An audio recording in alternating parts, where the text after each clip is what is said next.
Oh yeah, oh yes, we are here for week 6 of the Checkdown. It is your boy Rick Rosen in this chair for 3 hours of nonstop fantasy advice. Good morning to all of you out there. It is Heavy.com's weekly fantasy advice show. We do it every Sunday. It's your boy, it's the Checkdown. Hit me with this fantasy advice. We are going nonstop from now until 1 p.m. kickoff, week 6, week 6, week 6, week 6, week 6. It is all about that life. And you know, sometimes in fantasy, things just don't go perfect. And sometimes, what's involved in a vehicular? What? Involved-ish? my mini player. One day iTunes is going to kick me off for some accidental Kanye. Hoyer won the Millie Maker last week. I might just have him in a different FanDuel DraftKings lineup today. Let's hit it with this fantasy advice. I was going to make it crack. Sometimes fantasy advice doesn't go your way, just like sometimes my straw doesn't go my way in my iced coffee. I got a little bit of tear. I got a little tear in my iced coffee straw right there. See it right there. And now it's just shooting everywhere. I got to... Shameful Schwanz. Shameful Schwanz almost made me spit my coffee on I have a shameful schwanz. All right, let's hit some fantasy advice real quick. Get into it quick. Let's not waste any time. Catch up on the chat. Ben, Keenum, Thielen, and Rivers Williams, sweet stacks. I do agree they're sweet stacks. We got to talk about Thielen's splits with Stephon Diggs out of the lineup later in the show. That's not really advice. You're just telling me what the good stacks are. John, standard, Deshaun Jackson, Ty Montgomery, Alex Collins, or Mike Wallace in the flex. This is really easy. We're going with Deshaun Jackson. Got a great matchup against the Cardinals 2 corner. Remember, Patrick Peterson, best corner. Justin Bethel, number 2 corner. Biggest drop-off between 1 and 2 corners in all of football. So we're going to pick on that second matchup just like every other team in the NFL has been doing. Take Deshaun Jackson. Don't feel bad about it. Ben commented the same. Ben and John talked about that. Dude, I was on here last week. Some guy told me to pick up Brian Hoyer over Sam Bradford. I told some guy to pick up Brian Hoyer over Sam Bradford. How did that work out? That worked out pretty good, yo. Thanks for hanging out. Another week on the show. What's behind me, y'all? That's the emoji board. If you super chat, we instantly talk about what you want to talk about, and then we put it on the emoji board. Whatever symbol you want to put up there, we add on that. That's grown over the course of the season. I love how it's developed a beautiful collage of our viewers' creativity. I'm so about this life. The chat is popping. We out here. 6 God, week 6. Let's keep it moving. I have a shameful schwanz. Anyone said on bet on Darren Fells on DraftKings? That's a nice minimum price bet, man. I like that. A lot of good 4,000 level plays this week. I wrote an article about it. DFS sleepers. Search on Google. Heavy.com. I think it's up. Standard. I need running back. Scott, I'm with you. Flex, out of Kamara, Montgomery, Ellington, Lewis, Collins, Riddick. Okay, this is a good one. Andre Ellington, sneaky, tons of targets, 24 targets the past 2 weeks. Tampa Bay's bottom in yards per attempt as far as passing defense, up and rushing defense. Arizona has no plans of running the football. Adrian Peterson has a shameful schwanz. So we're going to go with Ellington, RB flex. Okay, that's what I'm trying to figure out what the question is. Okay. I have no problem with Kamara, Montgomery, and Ellington. If the Montgomery ribs are scaring you, I would take out Montgomery and go Riddick. Otherwise, that's a pretty good situation, especially for PPR. Andre Ellington, Buck Allen, these are the PPR guys. Christian McCaffrey, these are running backs that are PPR starters. Standard, it's a totally different story. But PPR, if these guys are going to keep catching 9 balls a game, I'm going to keep feeding them the rock. What's up? Alex Smith or Jameis Winston. Boy, we whiffed on Alex Smith last week and it burned a couple people, but I mean, for what it's worth, that dude's the NFL MVP right now, so I don't really know how else to quantify that. What's going on, Tim? I'm going to get to you in just a second. We're working our way down the chat. Week 6 God. Alex Smith or Jameis Winston. So Smith has a really good matchup against the Steelers defense. I'm very nervous because the Steelers in the AFC champion divisional game held the Chiefs to all types of field goals. It was field goal. They couldn't put it in the end zone. That's why they lost the game. They moved it up and down on Pittsburgh. I'm just worried it's going to be the same kind of scenario, but Steelers are a little shorthanded on defense. I love Alex Smith, but I love Jameis. My big issue is Patrick Peterson locking down Mike Evans and Tampa going to more of a ground game and trying to get a little bit of balance. But that could be a shootout against Arizona. This is a big one. Alex Smith or Jameis Winston. I'm going to keep... Here's the thing. Right now, if the season ended, Alex Smith is winning NFL MVP. And I think that that's earned him enough clout where we can say, I'm going to start Alex Smith every week until he proves me wrong. And I think you're getting burned if you're not living like that. So I think that that's a good way to live. And I think I'm going to live with Alex Smith this week as every week. I'm going to ride this out. Same thing with Carson Wentz. I'm going to ride this out every week. This is my guy now. This is how it goes. Let's keep it moving. Oh, Jermaine Kearse or Amendola was there twice. Let's go. Jermaine Kearse or Amendola. I like Kearse this week. I know it's crazy. Amendola's been the slot guy, but the injury risk is always there for me. He's been the in-between Edelman type. So PPR, he's a strong play. But you do have the Patriots' 32nd ranked pass defense, 32nd in DVOA, meaning in terms of expected value at what an average defense does, they do the worst possible thing. Thanks, Don. Hang out. We got a lot of stuff going on today. We're doing fun stuff. I got the whiteboard out. We haven't even looked at the schedule. This is just me racking in the chat, boy. 10 minutes, just meat sandwich fantasy advice. I just bring it. So Kearse, I think, is a really good play because I like him over Robbie Anderson when it comes to deep ball opportunities. I think he's the more talented receiver, and I do think that the Jets are going to be passing because the Patriots can't cover. They're even going to be out Stephon Gilmore. I think it's possible that McCown has a really nice day. The Patriots are worst in pass rush, so it's not even like they're going to try to get to the quarterback. They're having trouble covering and rushing the quarterback. So with those two things, I don't see how the Jets don't at least score 3 touchdowns today. It'll be a very interesting. No, Curly's on the team. You're right. Okay, so Kearse over Amendola, bang, shameful Schwanz, can't stop saying it. Derek Carr, Phillip Rivers. I actually like Phillip Rivers here. I think that they're got a lot of good balance. Their weapons are strong. Mike Williams is back. That's great. Keenan Allen's a wide receiver 1 right now. Top 5, 6 god. Derek Carr coming back from the back injury against a very good pass rush. I really like what Joey Bosa's done to start the season. Absolute manimal. Corner's not terrible. Chargers, very bad run defense. So look for Marshawn Lynch to get above average play this week.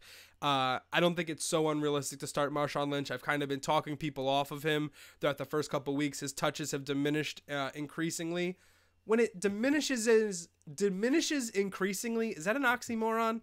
It just sounds weird. I think that's how it goes, but it's honestly less than important. Let's keep it moving. So yeah, I think Rivers, the Chargers Raiders in general is an interesting matchup because it's two offenses that are sort of middled, but I do think that the Chargers can score, regardless of the matchup. So I usually like Phillip Rivers over Derek Carr regardless. Smith, thinking great matchup with this week, Donald. Crazy starters this week I am Jordan Reed for tight end and sitting Terrell Pryor. Yeah, Pryor's been one of the biggest disappointments of the season so far. He, signed the contract, got a lot of work with the Browns last year, but just hasn't been able to find his niche. Redskins lost a lot of speed. We're going to talk about Washington a little bit later and what they've been doing and why they haven't been doing as well as some other teams.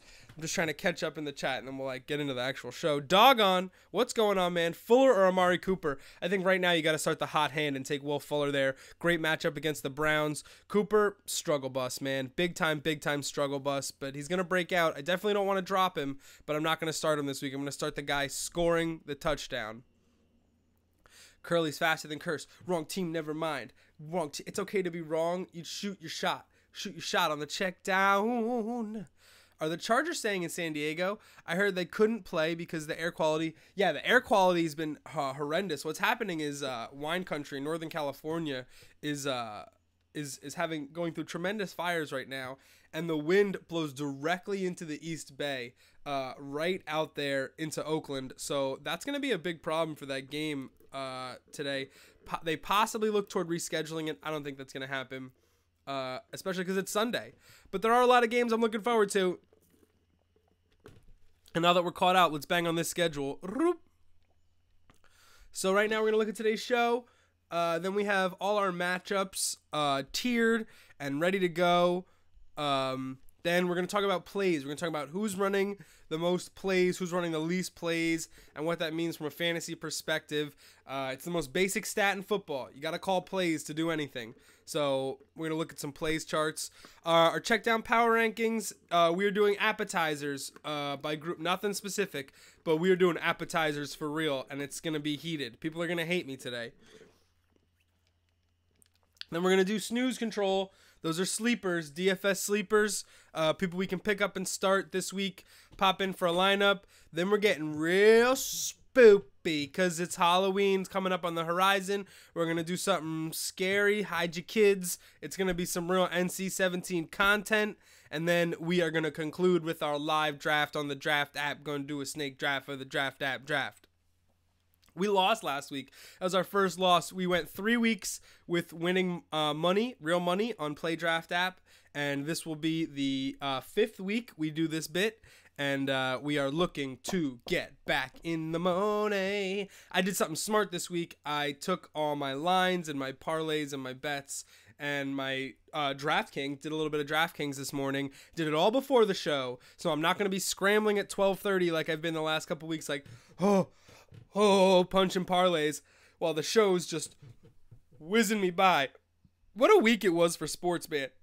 I don't know about you guys, but I'm a U.S. soccer fan, and it was a brutal week. But I'm also a Giants fan, so you could say I'm having one of the worst Octobers ever for a fan of those two teams combined. I've been born in 89, so missing our first World Cup since 86. As futile as U.S. soccer has been in my lifetime, it has truly been a low point this past week. When you combine it with the Giants losing not 1, not 2, not 3, 4 wide receivers in a single game, it's really impressive. Easily the highlight of Ben McAdoo's young career.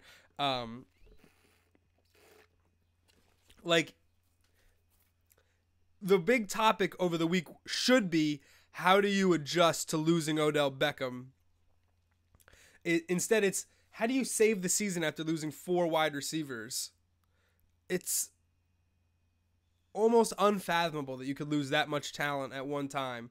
And now they got to go play the #1 pass defense in football at the Denver Broncos. It's honestly a cruel reality for the Giants and for American soccer.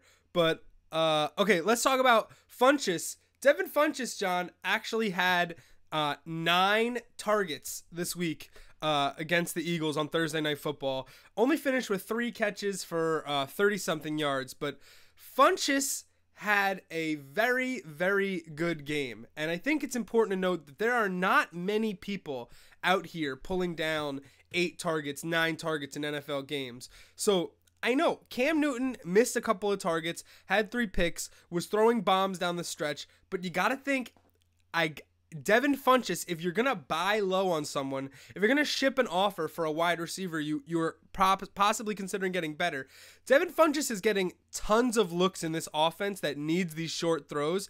Yeah, but if Cam is on, man, if Cam is having a good game, that's a 7-catch night for a receiver. Those are not just hanging around. So keep in mind Devin Funchess as a top talent. Now that you got him and you're seeing he disappointed, that's a good time to move in on him. Again, 8, 9 targets. That's a guy that you can't just replace in your lineup. So pretty crazy start. Not a good game for the Panthers or for Cam. Yeah, no, it was deep shots. It was real. Christian McCaffrey had 10 catches. They really had no run game. The biggest problem in that game was Jonathan Stewart, the worst game of his professional career. The Eagles are a classic pass funnel defense. They want to shut you down in the run, make you throw the ball, and they did just that, and they made Cam look really bad towards the end when he totally gave up on the run and sort of gave up on the game, was just kind of hucka-chucking it, hoping to make some big throws to his big guys. But Funchess is not somebody to be dropped, not somebody to be discounted. Lots of targets, a really strong play. Okay, Fuller went to Notre Dame, 15 minutes away from me. I like him as a starter. I think you got to ride that heat. Touchdowns, deep threat, aggressive offense, aggressive quarterback, playmaker. Keep him in the lineup. Just keep pushing that as long as you got it. What sad song should I listen to if I have to forget that I have to start Wayne Gallman? Yeah, Mad World is a good one. I was going to go with One Thing. Is that a Perfect Circle? That's a good one. Oh, The Reason. The Reason is a really good. So just bang The Reason and stare at Wayne Gallman's NFL.com player profile and just put your finger on it. Everybody hurts. Everybody give a sad song if you got to start Wayne Gallman. Give a sad, sad song. Hello, is it me you're looking for? No, I would rather look at waivers and try to find a suitable backup with PPR upside. So good. So good. So good. Everybody Hurts is a really good one. Hello, darkness, my old friend. I've come to haunt all the G-men. All right, boys. Let's look at some games today. I think there's a lot of really good matchups. Some sneaky shootouts on the schedule, including one I have locked as an over. My tier 1 games, let it fly. Number 1, at New Orleans, Lions at Saints. Saints coming off a bye against what I believe is an overrated Lions defense. Great, you stopped the Giants. Great, you stopped Case Keenum and the Vikings. Great. The Cardinals still scored a bunch of points on you. I'm just not really convinced. The Panthers scored a bunch of points on you. Not really convinced in this defense much going into Drew Brees' house with some extra time. I think that's got a big matchup on it. Anyone else trade OTC stocks? Oh, we got some stock tips out here. I don't know OTC. I've been buying some Bitcoin. Bitcoin's been going up.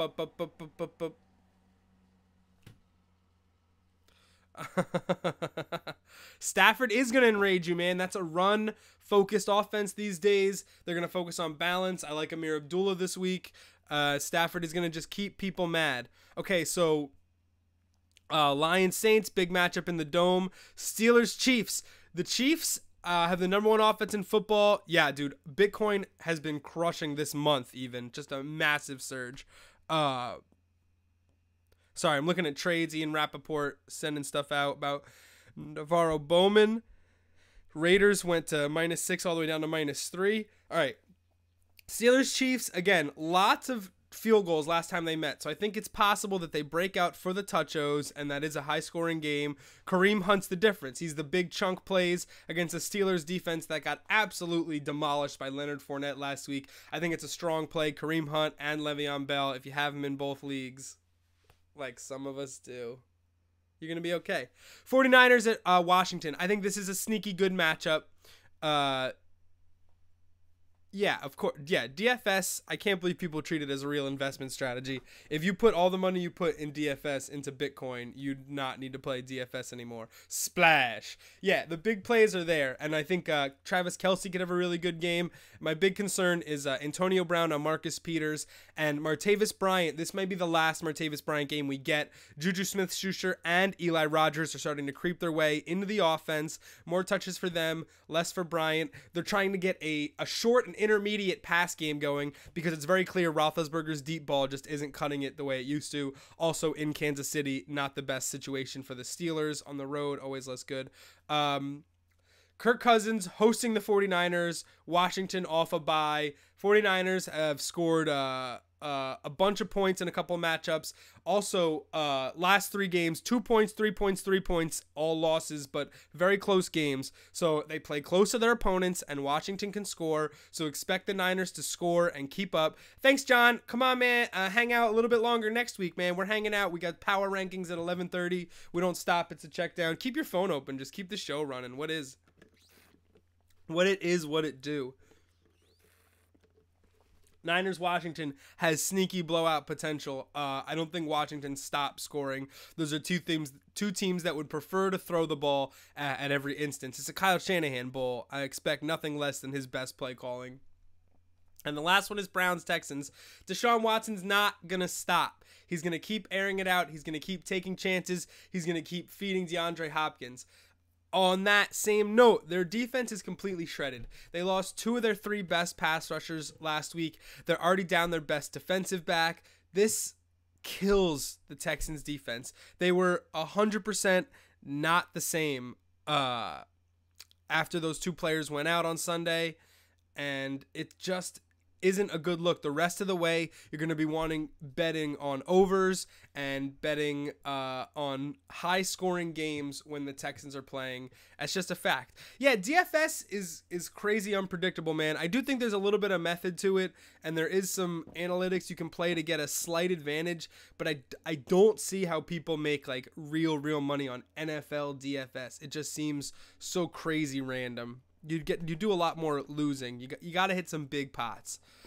Tier 2, Patriots Jets. The Jets secondary is better than a lot of people think. It's a top 12 pass defense, and that could bode well against the Patriots. This is going to be one where the Patriots, people think they're going to win 41-12, and they could easily, this could be a 1917 football game. Like, the Jets have a way of dragging it out, running the ball, eating the clock, keeping it away from Tom Brady. The Patriots do not have the kind of defense to make the plays to keep the Jets offense off the field. The onus, the burden is on the Jets offense to get the job done this week and keep the ball away from Tom Brady. Yes. Dolphins at Falcons. The Falcons are coming off a bye. The Dolphins might be the worst team in football. Just kidding, Giants fans. But the Dolphins do have a lot of problems, especially with Devontae Parker out. They lost a big deep threat, pretty much their only deep threat. Kenny Stills is indoors, gets a boost, but he's not a difference maker like he used to be. Atlanta's going to get Julio Jones back. That's massive. They're down Mohamed Sanu, making Taylor Gabriel a very strong, sneaky play in DFS and fantasy. I'd probably start Taylor Gabriel, no problem, in a lot of matchups this week without Sanu in there. Packers, Vikings, Case Keenum still starting for the Vikings. In Minnesota, going to make things tougher for Rodgers, but you always start Rodgers. The big question here is Ty Montgomery and his baby back ribs. It's Montgomery, it's Jones. They're going to rotate, and then if Montgomery's ribs act up, it becomes Mr. Jones and me. So that's just the way it moves. Yeah, dude, just snag Gabriel, especially if Sanu is out. We are out here. And the last one, Bucks at Cardinals, just because of the Bucks have such a low-ranked pass defense, and the Cardinals pass 75% of the time. That's a totally fine play. Any of your Cardinals, they're going to throw. They're going to have an okay time. Andre Ellington's a really good PPR start. I got him in a DraftKings lineup. Tier 3, not crazy about these matchups. Rams, Chargers, obviously the running backs are going to do well. Gurley and Fournette are true workhorses, but other than that, I really can't find any value. Great passing defenses on both ends. Rams, sneaky top half DVOA defense, not terrible. Chargers, Raiders obviously comes into Derek Carr's health, Joey Bosa in the pass rush. Chargers bottom ranked run defense, but it's not like the Raiders run the ball that well, so it's not anybody exploiting a matchup. It's also a divisional game, so it's probably going to be close, and that bodes well for game script. It's going to keep both teams active, but it's going to keep both teams conservative as well. So I'm interested to see what happens there. The Chargers continue to fascinate me as they do every year. I have no idea what they're capable of. Their ceiling is always as high as any teams in the league. It's honestly stupid.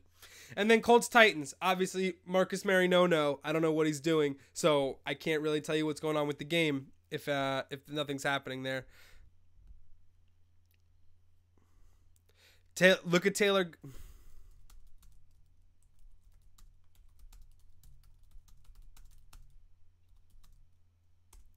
Come on, man. Look at Taylor Gabriel's numbers. End of 2016.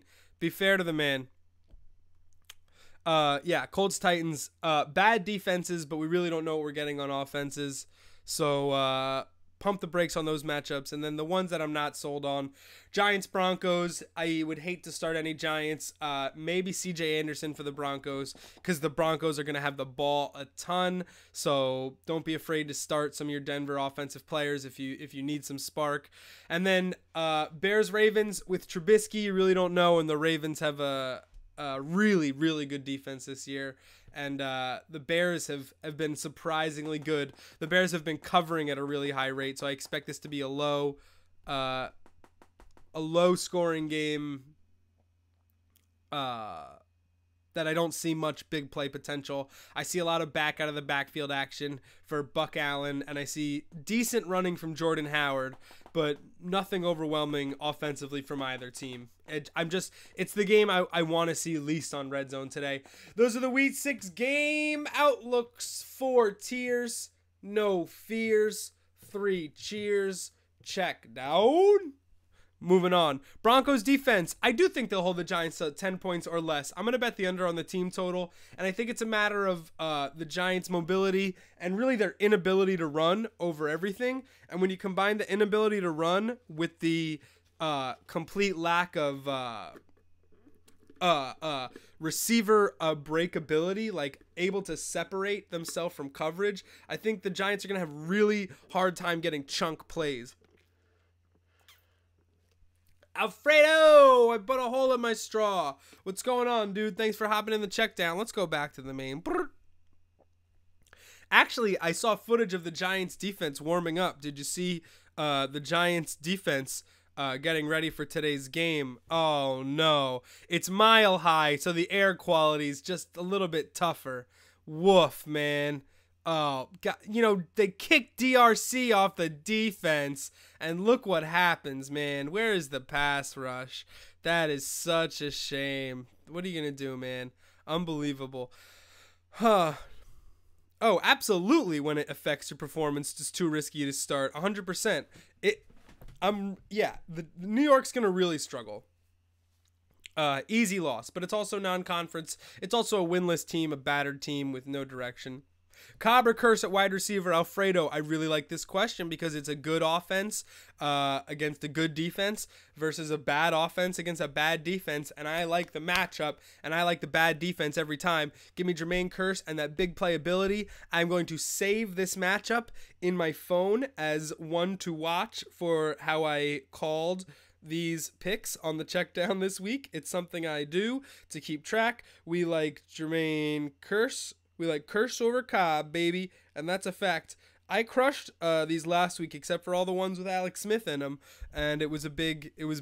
Peterson is too risky to start. You got to understand the Cardinals are running the ball just 25% of the time compared to 75 pass. It's by far and away the craziest margin in football right now. The Cardinals are set to pass the ball a ridiculous. It's like over 1,000 times this season. It's honestly insane. And so when you got a guy like Adrian Peterson who doesn't factor into the passing game, for sure, Alfredo, hang around. We're doing appetizer power rankings. A little fettuccine Alfredo. Mando, I'm getting to you 1 second, man. We're doing Peterson. First and second down, he's going to get some work, but that's going to be drop back work. And then the third down passes out of the backfield, the smaller carries. That's going to go to Ellington. Peterson's going to be frustrated, man. He's not Adrian Peterson anymore. He's not going to get Adrian Peterson type touches, and he's got to accept that and move on with his life. I do think he's too risky to start. We'll see what happens down the line. If you got him, you got him. But then we'll see what happens from there. McKinnon or Hyde. I do think McKinnon is better for that offense and is going to be the guy. The Packers defense is below average. McKinnon's going to get a lot of work. Positive game script. A rushing positive game script would actually mean more Latavius Murray. We want the Vikings to trail, get more touches for McKinnon, get him out of the backfield, get some balls, get him into some space, lateral movement. Appies, dude. Appy categories. It's not even close. We switched it majorly. Okay, Mando, I see 2 lines. This is a good question on the horizon. James White, AP, Chris Thompson, McKinnon, pick 3, with Giselle out. I got to know who you meant to say instead of Giselle, because that's really funny. Giselle's always in, my boy. How does this affect Dion Lewis today? Dion Lewis is going to get touches, but it's not consistent enough to warrant a fantasy start. And until it is, I don't even see rostering him. I'm looking for 10 to 15 touches a game. Yeah, Gillisley, I got you. Yeah, but with 10 to 15 touches a game is the sweet spot for Dion Lewis. And until that happens, I just can't recommend starting him. Expect a lot of James White. With Gillisley out and Burkhead is out. James White is going to be the guy. Lewis will get out there, but I don't think it's consistent enough to warrant a fantasy start with the limited amount of slots we get to play with. So if I'm going to pick 3, it's going to be James White, Chris Thompson, and Jerick McKinnon. I like White and McKinnon the best. Again, I'm not big on Adrian Peterson, so that makes things very easy for me. Adrian Peterson struggled in New Orleans. And it was easy to get rid of him because they liked the PPR ability of Alvin Kamara. Suhu, what's up, boss? Sunday living, 6 God. Week 6 God. What else are we doing after this? We're going to do plays and then power ranking. So plays, we'll do 1050-ish plays, theme song. How we doing? Living in that. Giselle's a top 5 receiver, boys. Mando, hang out, dude. We're doing Appy Power Rankings. We're living. We're chilling. Make some eggs. Gordon Ramsay style is what we did. Yazzie did 10-12. Giselle's one of the top receivers in the game.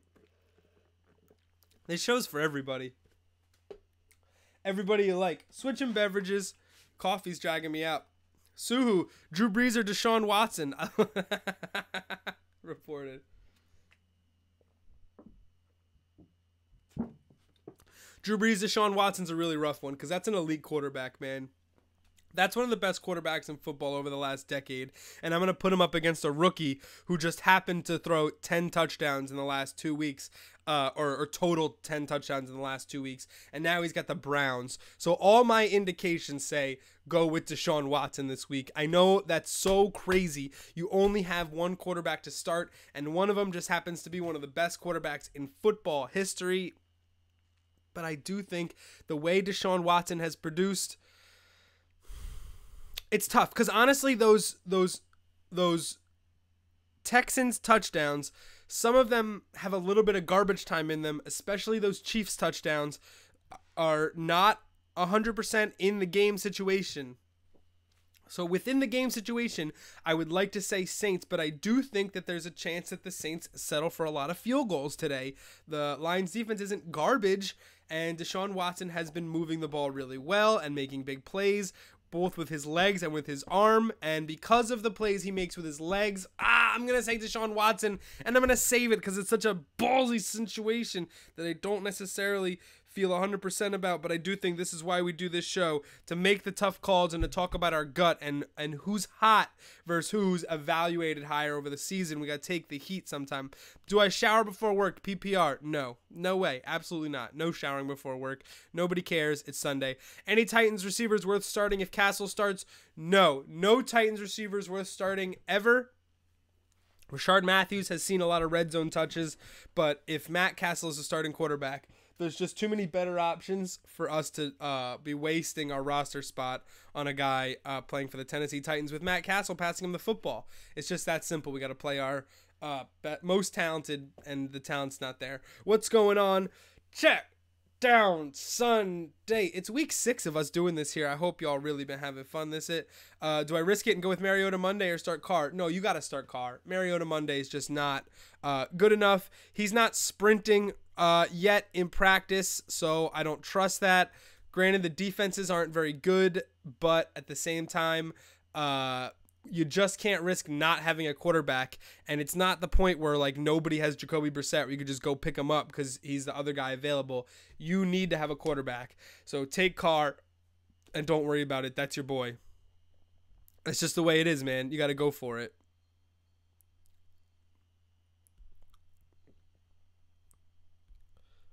Bang. We are in hour 1 on the Checkdown. It is week 6. We have a beautiful schedule for you today. We're going to talk about sleepers in a little bit. Fedora, what's up, boy? Brissett is an option, but it's just not the same. If that's something you feel comfortable with, starting Brissett over Derek Carr, you have to come to terms with yourself that you might be starting Brissett over Derek Carr rather than a hobbled Mariota. I think you're better off just starting Carr and letting the chips fall where they may, rather than just like praying for a Monday night shootout, regardless of what quarterback you have. I think it's dicey, honestly. But if you would start Jacoby Brissett over Derek Carr, then you can make that move. It's going to take a lot of roster space, too. Fedora, what is up, dude? Thank you so much for popping in again. Drafted Zeke. Now that he's suspended, grab Morris off the waiver. I do think Morris is the guy off the waiver wire. If you have extra roster space, I would probably grab McFadden, too, just because I have a great roster space. But I think it's important to note that the Dallas offensive line has not been dominant in the first week of the season, first half of the third of the season. What fraction are we using? The first section of the season, the Dallas offensive line has been bottom half. One of the worst kept secrets in football. And I think Zeke's production has been less than stellar, and I don't think it's guaranteed you're going to get stud performances every week from Morris or McFadden, or even if they go committee. Rod Smith is another name. He's that third guy. If you're looking for a running back with burst potential, just out of availability, that's a good name to keep an eye out for, especially in 14-team and 16-team leagues. Rod Smith up in here.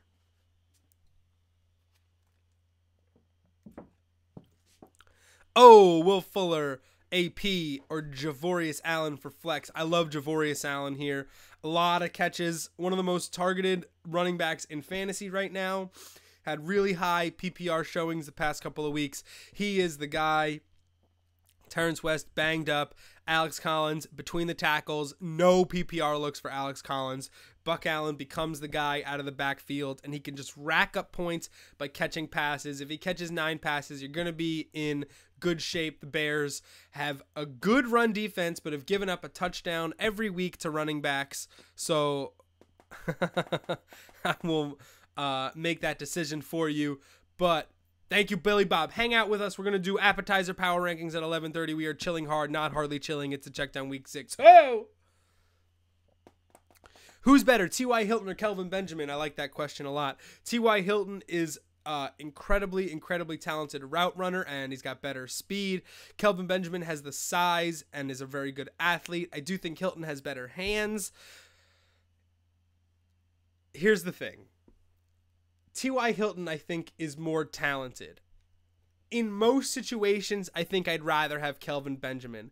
Fantasy relevance, I'd rather have Kelvin Benjamin. And I know we've been talking about this a lot off the show. As far as Kelvin Benjamin being poop, I don't think he's poop. I think he's pretty good. T.Y. Hilton is really good, but T.Y. Hilton is not getting the right amount of looks because his quarterback's not the way it's supposed to be. So once that can resolve itself, T.Y. Hilton's ceiling is way higher. I think that's the way to answer that. T.Y. Hilton definitely has the higher ceiling, but Kelvin Benjamin Kelvin Benjamin's the one to get it done more consistently. I think that's totally legit. Yeah. Bang. Yeah, no, I think that's totally fine. Kelvin Benjamin is a big target, gets the red zone looks. Like if I need a touchdown, I'm probably throwing it up to Benjamin. But if I need 50 yards, like 60 yards, like if I want to hit the seam, if I want to break the defense, T.Y. Hilton's a good guy for that. You know, it makes sense though. None of this should be a surprise to you guys. That's a pretty decent revelation. It's the same. It's the same. Whatever happened to Brian Hartline? He bounced around and he got some concussions. I'm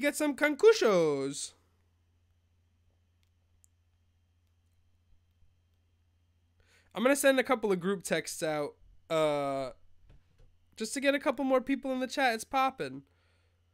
Brian Hartline had a couple of good years in Miami. I think he just ran out of gas. Once he lost his speed, then, I mean, he really didn't have anything left, I feel like. So I don't know what you want from him at that point. He did his best, man. He did his freaking best. Look up how many catches he had in his career. I wonder if he had like 1,000 catches. I wouldn't surprise me. He had a pretty good run, man. He was living, dude. He was fucking living. Sorry, my language. First curse of the show. Bing, bing. Sending out the texts. Sending them out. Lifestyle. You got to get people in and knowing. You got to get people knowing things. All right, look it up for me. Look up Brian Hartline's catches for me. I don't know. I will tell you that these are the worst 5 pass defenses in the league for yards per attempt.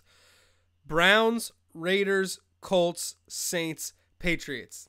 That's actually on brand as far as like what you'd think was happening as far as defenses in the NFL. I think the Raiders number would surprise. Oh, 344. Not a bad number.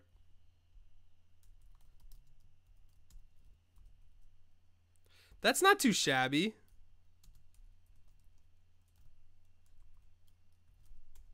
I got a shameful schwanz. 14 carries. That's impressive for a guy of his stature. What a Michigan man. What a great guy. What's my expectation with Terrell Pryor going forward in this season? Oh, he did play for the Browns. Yo, he's probably got a nice house. He works some nice contracts for himself. Terrell Pryor needs to get in gear, and I think it's going to happen. I think he needs to find his role in the offense, and it's not in the deep game, and it's not in the short game. So he just has to get better communication with Kirk Cousins. But I do think the wide receiver 2 distinction is probably a little lofty. I think it's time to walk things back and consider him a flex with a high upside on good matchups. It's just something we got to live with. We got to adjust. We overvalued this guy at the beginning of the season. I loved him too. We took some some Cleveland garbage time numbers. We inflated them. We love the athleticism. He's replacing a big role in the offense, but he's just not getting it done. And I love that we're talking about this skit. I sent you this skit, right? The boat skit that we're talking about. But I hope you knew it before I did, because I've been talking about it. Because I definitely sent it to you. But did you send it to Tanner? And this just... Yes, I def put everyone on. Yes. Legit horrible. Location.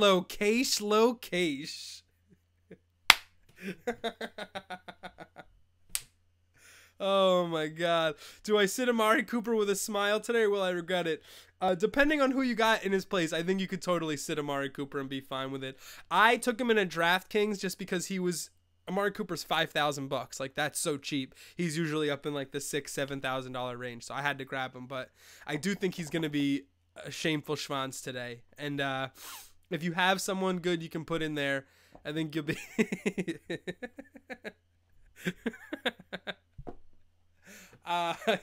This skit makes me laugh so hard. Amari Cooper's he's not having it right now, but I do think he's open. So there's a couple of, you got to follow a lot of writers if you want to know about fantasy football, and I do think he's been frustrated about his looks. But here's the thing is I have Raiders writers tweeting that they're watching the film and Amari Cooper is consistently getting open. So Amari Cooper has not lost a step. Amari Cooper's not washed. Amari Cooper's not struggling. The balls are just not coming to him, and eventually they will, and eventually he'll be fine. Just not right now. If it's PPR, I would keep Allen and Ellington in. I would consider Cooper for Abdullah, but only as a high upside play. I think you're in really good shape there. Fitz Hopkins at wideout. Those are really good options. I think you're in really good shape, man. Your roster's looking really good week 6, man. I love it. I love your roster. Location. I'm terrible at sex. Oh man, this skit's so good. I saw some stuff last night. I missed like the large majority of the episode, and then I went on some Overwatch, and Yaz and I got a crazy win streak, man. Just ripping. I'm playing a lot of Xbox. My boss doesn't know, except if he watches the show, and I just told him I'm playing a lot of Xbox. I'm listening to a lot of fantasy football podcasts, and that's how the knowledge builds, and we get things going. And last one, brother man, Winston or Simeon? Oh, that's a nice one. I think it's definitely Winston. I do think the Broncos are just going to control the ground game and just grind the Giants into dust today. Taylor Gabriel, a good pickup for the week with Diggs out and Dez on a bye. I do have Julio, though. I do think Gabriel's a good pickup. Startable with Julio. I would obviously be a little nervous, but I do think against the Dolphins, they have a banged up their secondary is pretty banged up, so I wouldn't have a big problem starting both of them. Taylor Gabriel's a guy that's going to finish with like 4 catches for 60 yards. If he doesn't score, it's going to hurt, but he's a big play guy, boom, bust, and if you got Diggs and Dez unable to line, I think you're going to be fine. Winston or Simeon? I like Winston. I like the deep ball. I really like Deshaun Watson, Justin Bethel. We talked about that matchup this week. Shout out to all my boss, bitches. Wait a minute. Do I have the best wide receiver core in the league of the addition of AB and having D-Hop?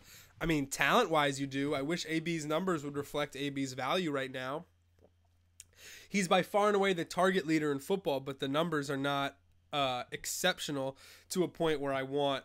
It's like the number one guy in football should be exceptional, and I'm just not like feeling the eliteness.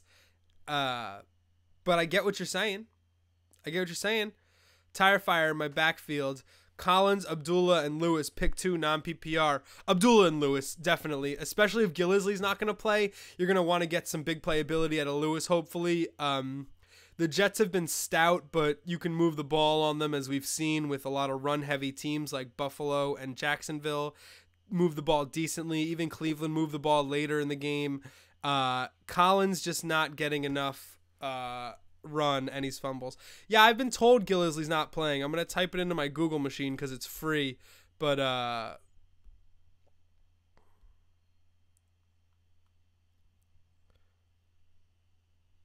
no, who told me Mike Gillisley's out? Mike Gillisley's not out. I don't know who keeps doing this. Are we getting trolled? I definitely didn't think so. And then he was like, with Gillisley, he said with Giselle out. So maybe he was actually talking about Giselle. 12 carries for 52 yards against the Bucks. No sign of injury at all. I don't know where this stuff's coming from. I mean, I like the left-handery. People are trying to mess each other up, and that's good for competition. That's good for the league. It's good for all leagues. Running back PPR, Kamara, Aaron Jones, Ellington, Duke Johnson Jr., or Ajayi, PPR. You got to start Ajayi. Ajayi's your horse. And then it's PPR, so I like Ellington. I like Duke Johnson, and that's 3. So you can't need more than that. Okay, that's 3.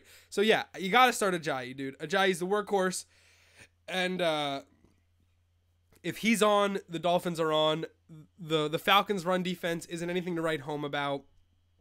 They've had a week off, but the Dolphins are a run team. They're really good at lines, as we saw last weekend, and they need to, get their fat line. They just got to blow by the Falcons, turn them into dust, grind them into powder, and just really get mean, get nasty, all sorts of snorting, and just really just roll up the Falcons line and just snoot them off the table.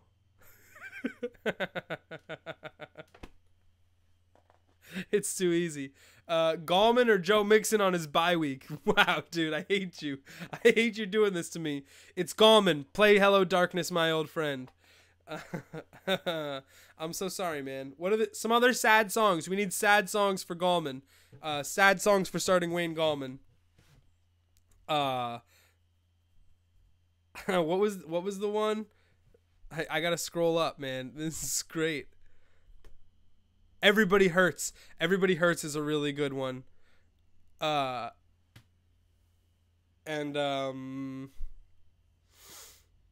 In the Arms of an Angel. Yes, Gallman.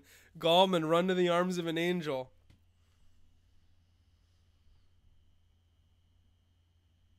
Enya. Enya's really good. Was the Incubus Drive, right? Is this fine? No. You can't tell people in the chat of a fantasy football show to put a mother flipping gun in their mouth, Suhu. You just got to draw this line. It's a family show. There are kids that listen to this show in the background of the other show that they're going to be watching, and it's important that we don't tell them to do the thing that you told Tanner to do because, living's pretty cool. Cats in the Cradle is a banger. Cats in the Cradle, does it bang?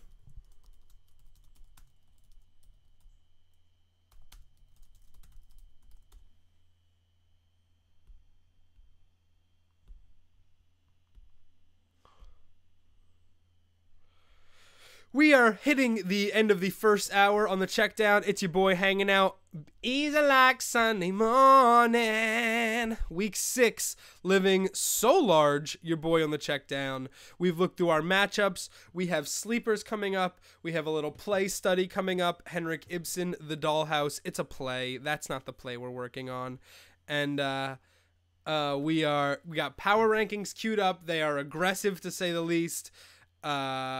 Falsetto, that's a good song. The Dream, right? In the falsetto, ooh, ooh, coming, ow, ow.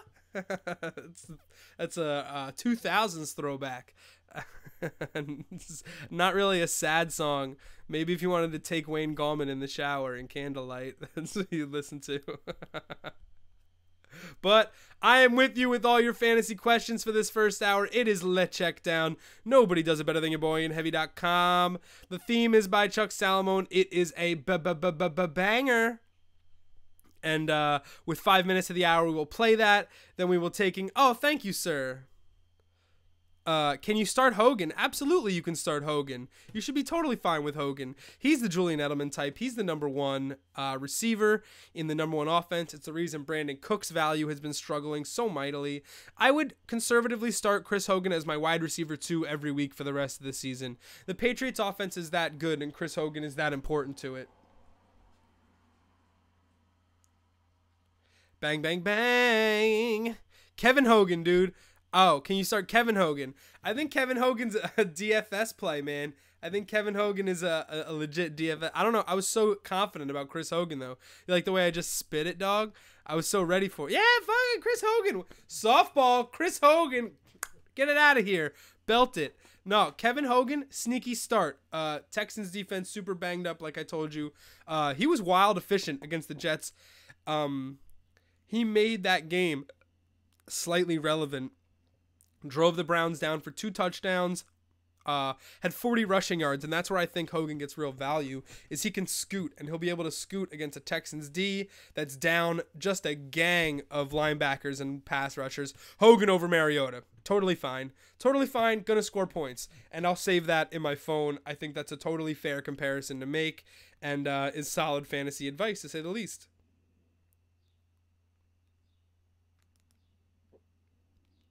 People texting me their lineups like, you know what the show is. You know what time it is. You know what day it is. You know how high my voice gets. Hogan over Mariota. Ay.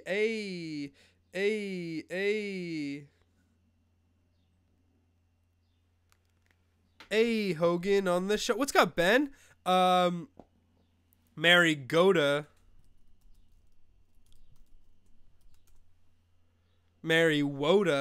Kevin Hogan, Ricardo Lewis, David Njoku, mega stack. Ben, that is a spicy DFS stack that I'm not interested in. I really can't wait for the Browns to just buckle up and go 2 tight ends, because DeValve and Njoku are really good. Njoku's really good, man. Njoku can really play. He had one of the highest yards after the catch in college, coming out as a pro, and it just hasn't happened as far as touches so far in the NFL, but like the ball's coming his way more recently, and he's doing things with it. And if he's showing up on film, that's all an argument to get him the ball more throughout the game. Yeah, dude. Ben, that's how you cash out with these Patriots stacks, the Brown stacks. The Millionaire Maker week 1, the Billy was Stafford to Golladay was the Millie winner. Non-PPR, Keenan Allen, Tyreek Hill, Crabtree, pick 2. I'm going to go Allen and Tyreek Hill. I like Crabtree, but as the only healthy stud receiver, I think he's going to have a lot of coverage. I do think he could score a red zone touchdown, but I love the big play potential of Hill and Allen. I think they're both ones. Moles, Armo, you can't send me your full lineup like I'm going to stare at it while I'm doing the show. But Allen, Hill, Crabtree is a rough one. Those are all ones in my eyes. Tyreek Hill, you got to get that touchdown, but I'm still starting him every week because it's the number 1 offense in football. So I want Allen and I want Hill. I love Mr. Krabs, so I would start all three tentatively. You're making it tough. I would say the more consistent picks, the picks more likely to catch more balls are Allen and Crabtree, but I do think Tyreek Hill is going to score long. I think the return game matters, and the dude is known to make big plays, and he can make a big play. Armel's in a pickle, so let's look at Armel's whole lineup. This is what's happening.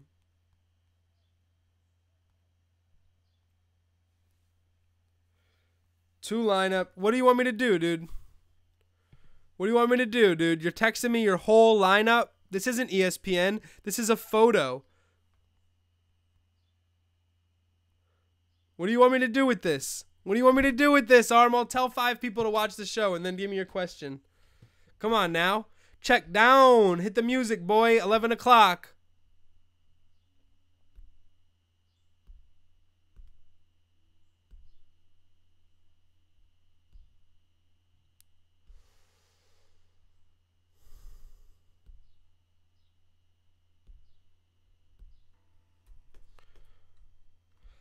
Yeah, dude.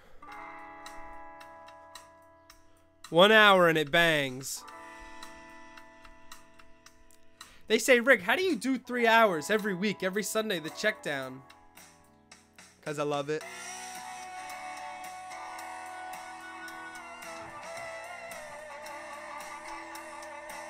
Because I love it.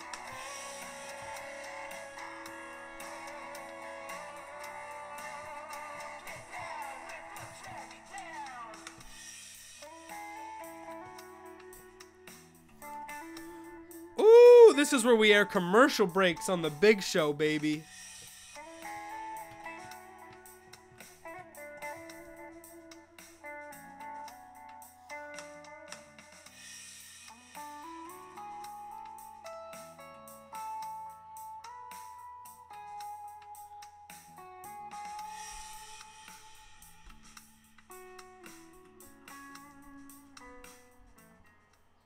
Yeah, boy.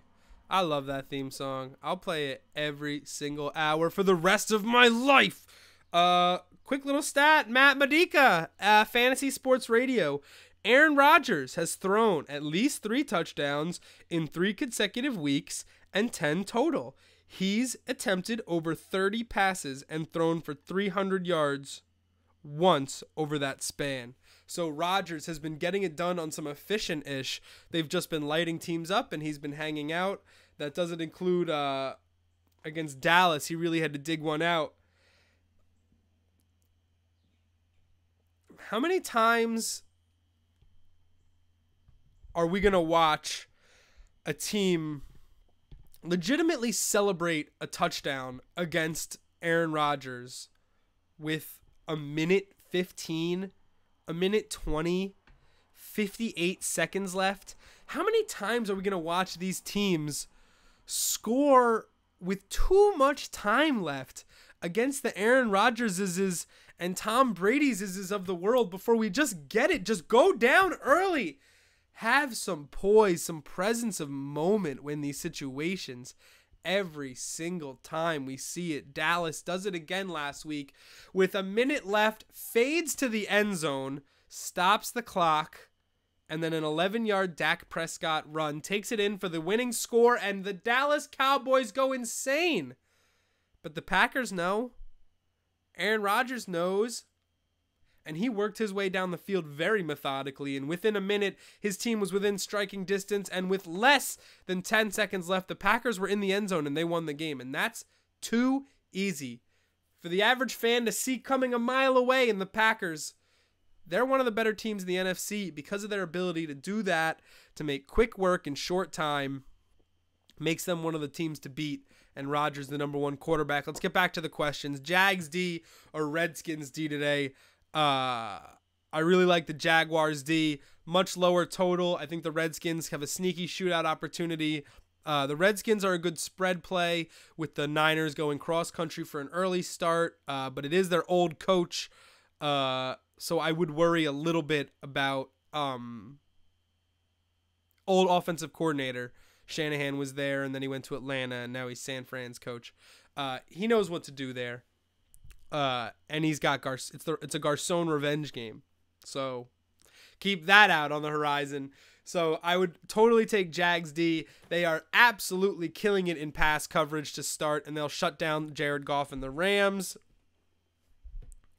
What are we looking at? Montgomery coming off the injury and option. I do like Ty Montgomery coming off an injury, and I'm starting him where I got him, but I'm also starting Aaron Jones, and it's making me nervous. That's one of the biggest issues in fantasy today, is what to do with these Packers running backs, and I'm going to start them both and then just let it happen. Passes out of the backfield. I think Aaron Jones is a great athlete who will make do with what he gets no matter what. I do think one of them will score, and then we'll evaluate it next week, but I don't always have the depth where I have the luxury of sitting one or both of them. So we move on. Crabtree, Hogan, Garcon, Adams, Deshaun Jackson, pick 3, or Tevin Coleman. Taylor Gabriel, Jimmy, yes. We talked about Taylor Gabriel earlier in the show. He is a sneaky play for flex, especially with Mohamed Sanu out. Good matchup against a subpar Falcons Dolphins secondary. And last year with Sanu out, Taylor Gabriel, he did some really, really special things with limited work, slants, bubble screens, and deep plays, run after the catch. Very talented, versatile option in the slot for the Falcons. Okay, Yaz, here we go. Crabtree, yes. Chris Hogan, yes. Pierre Garcon, yes. Devontae Adams, yes. Deshaun Jackson, yes. Tevin Coleman, maybe. We're going to pick 3. So everywhere I go, I've been picking Deshaun Jackson because of this whole Patrick Peterson, Justin Bethel thing that we've been talking about. Let me get to Dan's question first. Deshaun Jackson is going against Justin Bethel, the worst 2-corner in football. And Patrick Peterson's going to have Mike Evans pretty well covered. So I like Jackson and Adams for the 3rd. It's a really tough call. Garcon should have good numbers, but I like Washington's defense. Again, possible shootout potential, but Marquise Goodwin's been stealing a lot of pass targets. Chris Hogan's been aces for the Patriots, but again, Jamal Adams and Gilchrist and the Jets have been good. I'm worried that's going to be a minimalistic game and there won't be touches to go around. Also possible big game for Brandon Cooks. So give me Crabtree, red zone target, big numbers, very consistent fantasy producer. The more I talk about this one, the better I feel about it.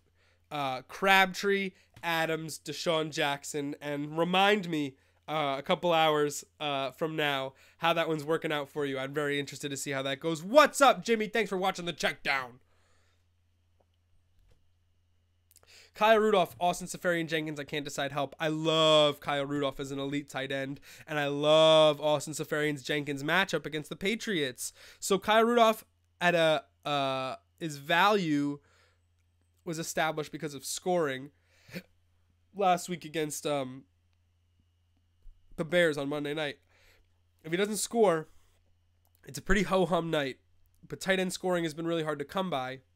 With Diggs out, I think Kyle Rudolph is a top option in that intermediate passing game where the Packers are going to struggle.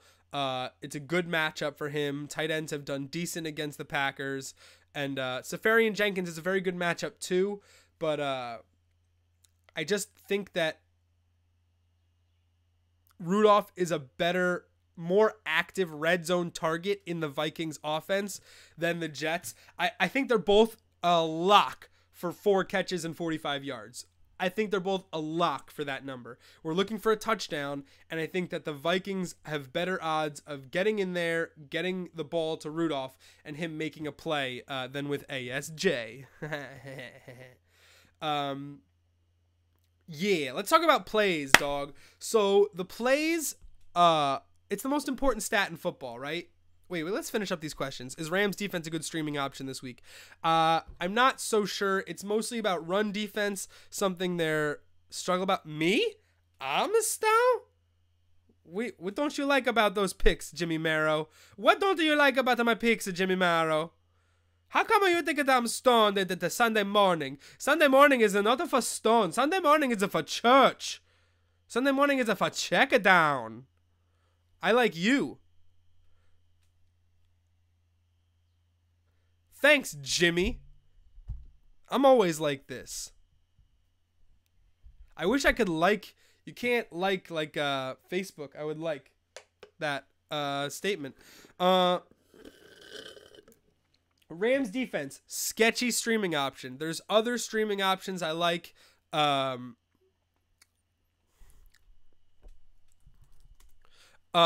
Rams, they haven't been making huge plays, but they've been pressuring the quarterback. My biggest issue is their run game. The Cowboys ran it pretty effectively with Zeke last week, and the Jaguars run it really well. But the Jaguars ideally would like to throw the ball less than 20 times, and the problem with that is there's not a lot of time for pick sixes.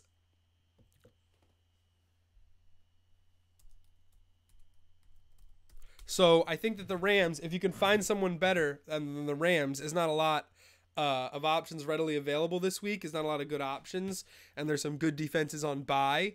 But oh, see, that's easy. I take Safarian Jenkins over Delaney Walker. That's really easy. Mostly because of Matt Castle. No, almost entirely because of Matt Castle. But I also think that Delaney Walker slipped over the past couple weeks, and that's okay. Jimmy, you're pretty boned with Vikings D. I would try to switch it up. It's a little late in the game, but you might just have to roll out with it at home. They do what they do. Maybe they score.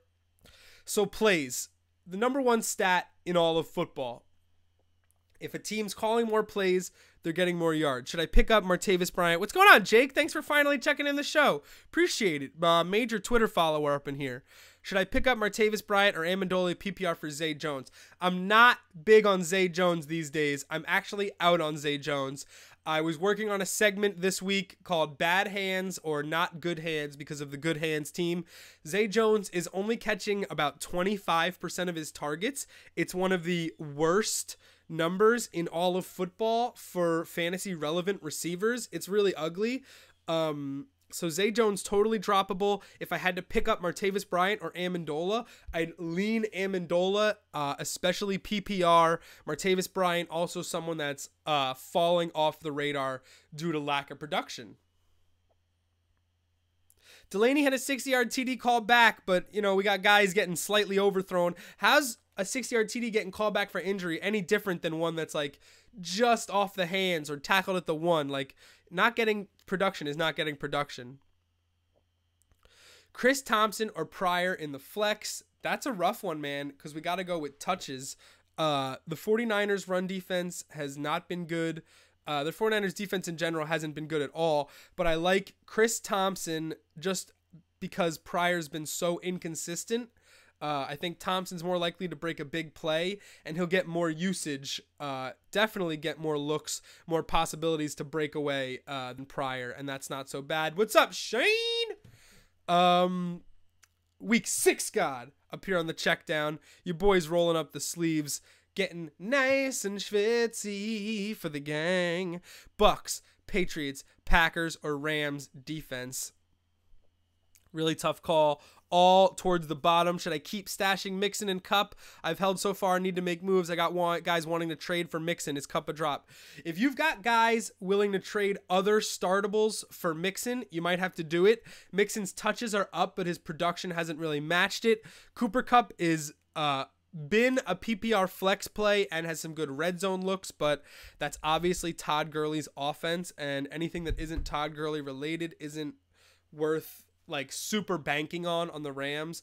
Overall, those are two very rosterable guys, but if you're getting 2 for 1, if you're getting better, more talent for your pick, and they're just like paying for Mixon's upside, that's a totally different story. We got a thick alert in Washington. We got a spooky thick alert. Bucks, Patriots, Packers, or Rams defense. I want none of them. If I had to pick one, I'd probably pick up Packers. What's the deal with Matt Breida? So Matt Breida is Carlos Hyde's backup. Kyle Shanahan during the week said he doesn't really see the difference between the two, Hyde and Breida. That is some bullshit. Carlos Hyde is way better than Matt Breida.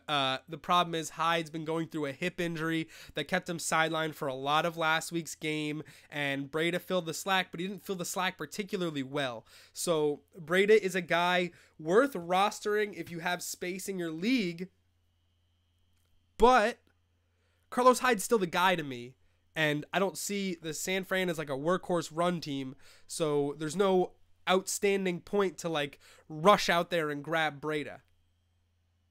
I might have mixed the Chris Thompson talk, but who do you like? Adam Jones, Chris? Who's Adam Jones? Jeremy Maclin, inactive. Jeremy Maclin, inactive. What's going on, Nabil? Thank you so much for popping in. I would 100% take Ty Montgomery over AP. I expect Peterson to get very limited work, only first and second downs on a Cardinals offense that only runs 25% of the time as opposed to 75% pass, Nabil. So you're taking the risk on Montgomery. He's got busted ribs, but he's practiced fully, and it's a decent matchup for PPR. Aaron Jones is going to get looks too, but you got to start your studs. And Montgomery, as far as those two, Montgomery or AP, I would rather start Montgomery 10 out of 10 times. Stick around. We're doing appetizer power rankings at 11:30 because it's a fantasy football show, and that's what we do. Marlon Mack is a great stash, Jimmy. He exploded for a touchdown and a 30-plus yard run to seal the game in overtime for Indy last week. He's earned the right to more touches, and he deserves more touches. He's great at getting around the outside, busting chunk yardage, things that Frank Gore just can't do anymore.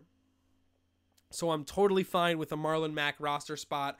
I'm doing it, and I think I'm starting him in one league on Monday night. So don't tell anybody, but it actually might happen because I really need the depth, and I think he's an explosive high upside play. I got to do it. I'm hurting. Anthony friggin' tied last week. Has to win this week. Only pick one, Stafford or Rivers. Oh, Rivers. Rivers totally fine. Stafford, he's in New Orleans, but it's a run scheme. And even when the script says throw, Stafford hasn't been getting it done. He's also been super banged up against a defense that can provide some real pressure. So I have no problem going with Rivers in that matchup. And Fedora, I'm going to save that matchup, and hopefully I'll get at you next week with your boy called it. Saving it in my phone. Rivers over Stafford. We have a couple of good picks here that we're going to keep an eye on today. I'm a big fan.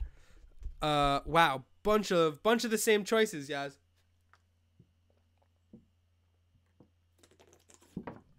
Lifestyle. Okay. Chris Thompson talk. Who do you like? Adam. I don't know who Adam Jones is, Shane. I like Chris Thompson over Tevin Coleman, and I like P. Ryan over Tevin Coleman, but I'm not sure what the Adam is. No problem, Fedora. Hang with me. We got fun appetizer power rankings at 11:30. I love it. I love appetizers. I love eating. I love food. I love power rankings. I love the check down. Start Mac over Taylor Gabriel? I don't think so. I think Taylor Gabriel's a nice explosive play in a pass set. He can take that short play that isn't intended to be a long touchdown and break it. It's a bubble screen. He's explosive, and I think he's in there if you have to flex one of those two guys. All right, Yaz, now we're doing PPR. Thielen, Crabtree, Hill, pick two. I would go Crabtree and Thielen on the PPR. Thielen has great splits when Stephon Diggs is on the injury report. Diggs isn't just on the injury report right now. He is out for today's game against the Packers. The Packers have a bottom half DVOA and struggle against the pass. So Thielen goes in. I expect 100 yards from Case Keenum and Adam Thielen. That's just the game script. They're going to be trailing. They're at home. They're indoors. And Michael Crabtree, big body target, scored again last week. If Michael Crabtree is scoring touchdowns with EJ Manuel as the quarterback, that's just the game script, y'all. That's just him just balling out. That's natural talent boring itself out for you. That's just eliteness on display. I don't know what else to tell you, dog. Doug Martin or Tyreek Hill, PPR. So that's a rough one because I want to say Tyreek Hill. I'm a Tyreek Hill guy, not as a person, like not as a human being, but as a fantasy enthusiast. Doug Martin, however, has been the workhorse. But I do think that when it comes to the Cardinals' run defense, they are a little bit better than what people think. Well, now we're throwing Duke Johnson in there. Whoa, dude.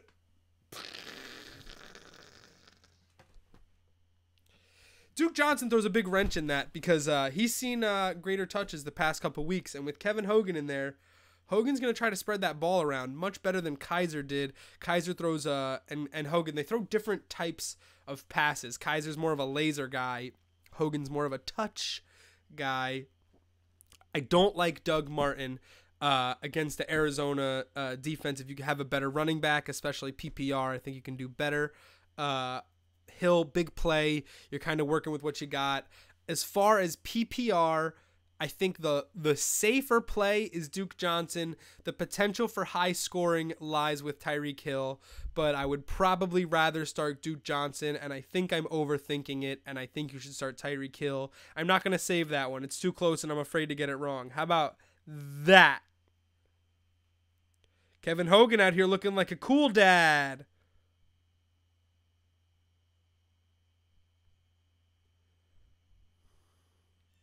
We are out here 10 minutes until power rankings, checking it down. It's week 6, boys. We've been doing this for 6 weeks. It's pretty crazy. There's a best of coming, right? Oh, there we go. Flintstones chewables or one-a-day gummies. That's beautiful. One-a-day gummies, if not for a danger of taking too much vitamin C, I'd probably eat one-a-day gummies as a pregame snack, just trying to get rocked for the show. Flintstones chewables have a higher sugar content, but they do have a little bit of a chalky aftertaste where I know I ate something good for me, and that makes me nervous because I would rather just be eating candy. So one-a-day gummies, but honestly, not by much. Very, very good question. Saints 4.5 over the Lions. I like the Saints today. 4.5 makes me nervous because Matthew Stafford loves his close games. I love 4. I love buying it to 4 and then buckle up because who knows what that game could be. I would also tease the Saints with the over if you can. I think those are two good selections for that game, which should be up and down. A lot of opportunities for both ends. First team to throw an interception will probably be the team that loses, plus possessions. Oh, we are 9 minutes away from power rankings.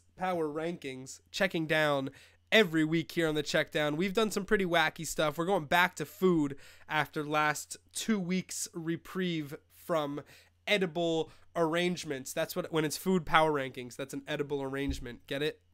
That's good, right? But if you're here, if you've got questions about not football, hit me up. If you've got questions about not fantasy, about Reggie football, like tactical, I am out here answering everything and everything. And what should you eat? Last week we learned all about eggs. We had one of our viewers make a perfect omelet and show the whole show, and it just looked marvelous, and I was very proud of my audience for getting out there and making eggs the right way. It's really important to me and this platform that we teach everyone how to make scrambled eggs the right way. It's a core tenet of the Checkdown.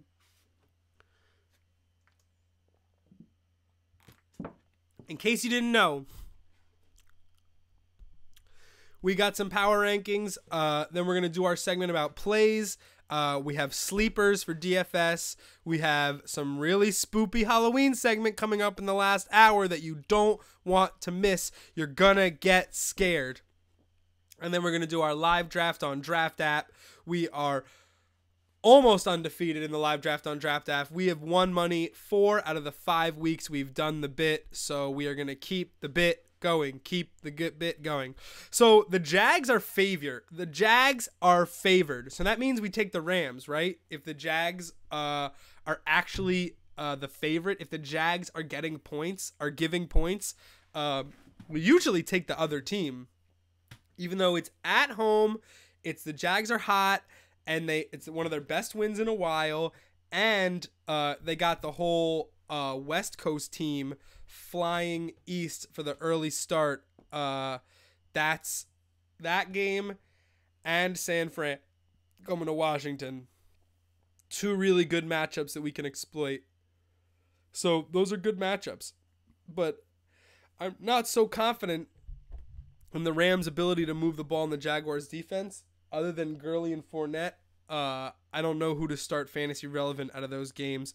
It's been a really rough year for elite receivers, especially when you look at like Amari Cooper and Sammy Watkins. Talent-wise, those are two of the best receivers in football, and they just can't even get the ball thrown their way. Defenses have them locked down, and their quarterbacks are not delivering, and that's a really rough start. Budo, what's going on, man? Thanks for popping in the show. Is Carlos Hyde a risky play today against Washington? I just want to get a quick search to see how he worked out, to see how he got on the field this morning, and see if he tested out his hip, how he feels, because I think it's really important.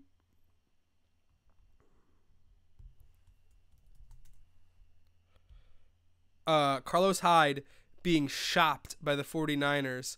Schefter says no trade discussion. So that's news, but not the news that we're looking for. His touches went down last week because he got a hip injury. That's just the way it is. It wasn't because of anything he did. It wasn't because he fumbled. It's because he hasn't been good. Taken off the injury report. So the Niners say they're going to use the hot hand. I think Carlos Hyde is the hot hand. I think that's garbage, and the hand should be in Carlos's all the time. McKinnon, I think, is a very good play. I think Hyde is a much better running back. PPR makes it tough. Ideally, Budo, I'd probably start them both. They're both really good. Matt Forte or Doug Martin, non-PPR.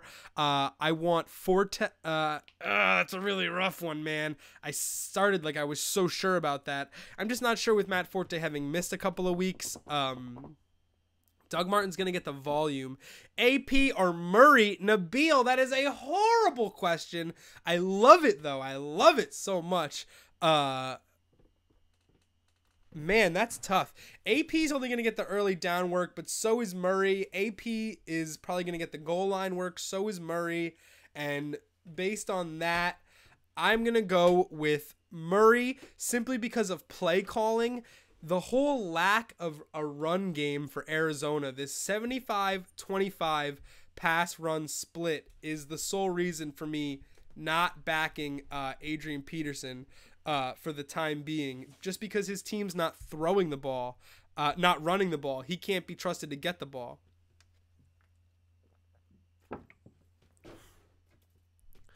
Yeah, Hyde scares me because of game script, but he's been passing. He's been catching passes, right? Washington is sitting 20th in pass defense, passing yards attempt, yards per attempt, and I got running stats. Yards allowed, Washington is 4th. So a very good run defense so far this season, only through a couple of weeks. But because of game script, I think McKinnon is a strong play.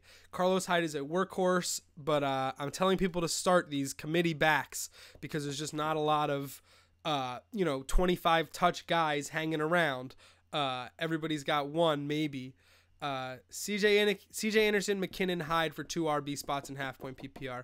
Yeah, I would probably end up benching Hyde the more I talk myself into it. I really like Anderson tonight. I really like McKinnon. Like you said, positive game script, good touches, freak athlete, healthy. Hyde, not so much. Give me Anderson and McKinnon, but I'm going to put McKinnon over Hyde in my list of matchups today that I'm watching, and hopefully we'll be able to play Told You So for one more week. I crushed it on Garcon last week. Boy! All right? Don't say I'm not here for you doing this work, man. I'm really out here trying to make teams better. McKinnon over Hyde. We got Kearse over Cobb, Watson over Breeze, Kevin Hogan over Mariota, Phillip Rivers over Matt Stafford, and Jerick McKinnon over Carlos Hyde. We are taking shots. Brat, brat, brat, brat. Somebody here? The neighbor's home. I'm out here. How come it feels like somebody's watching me? 'Cause we're live on the Checkdown, baby. All right, boys. Let's, cops. Yo, Don called him again. Just kidding. He's not here. What a punk. Let's text him right now.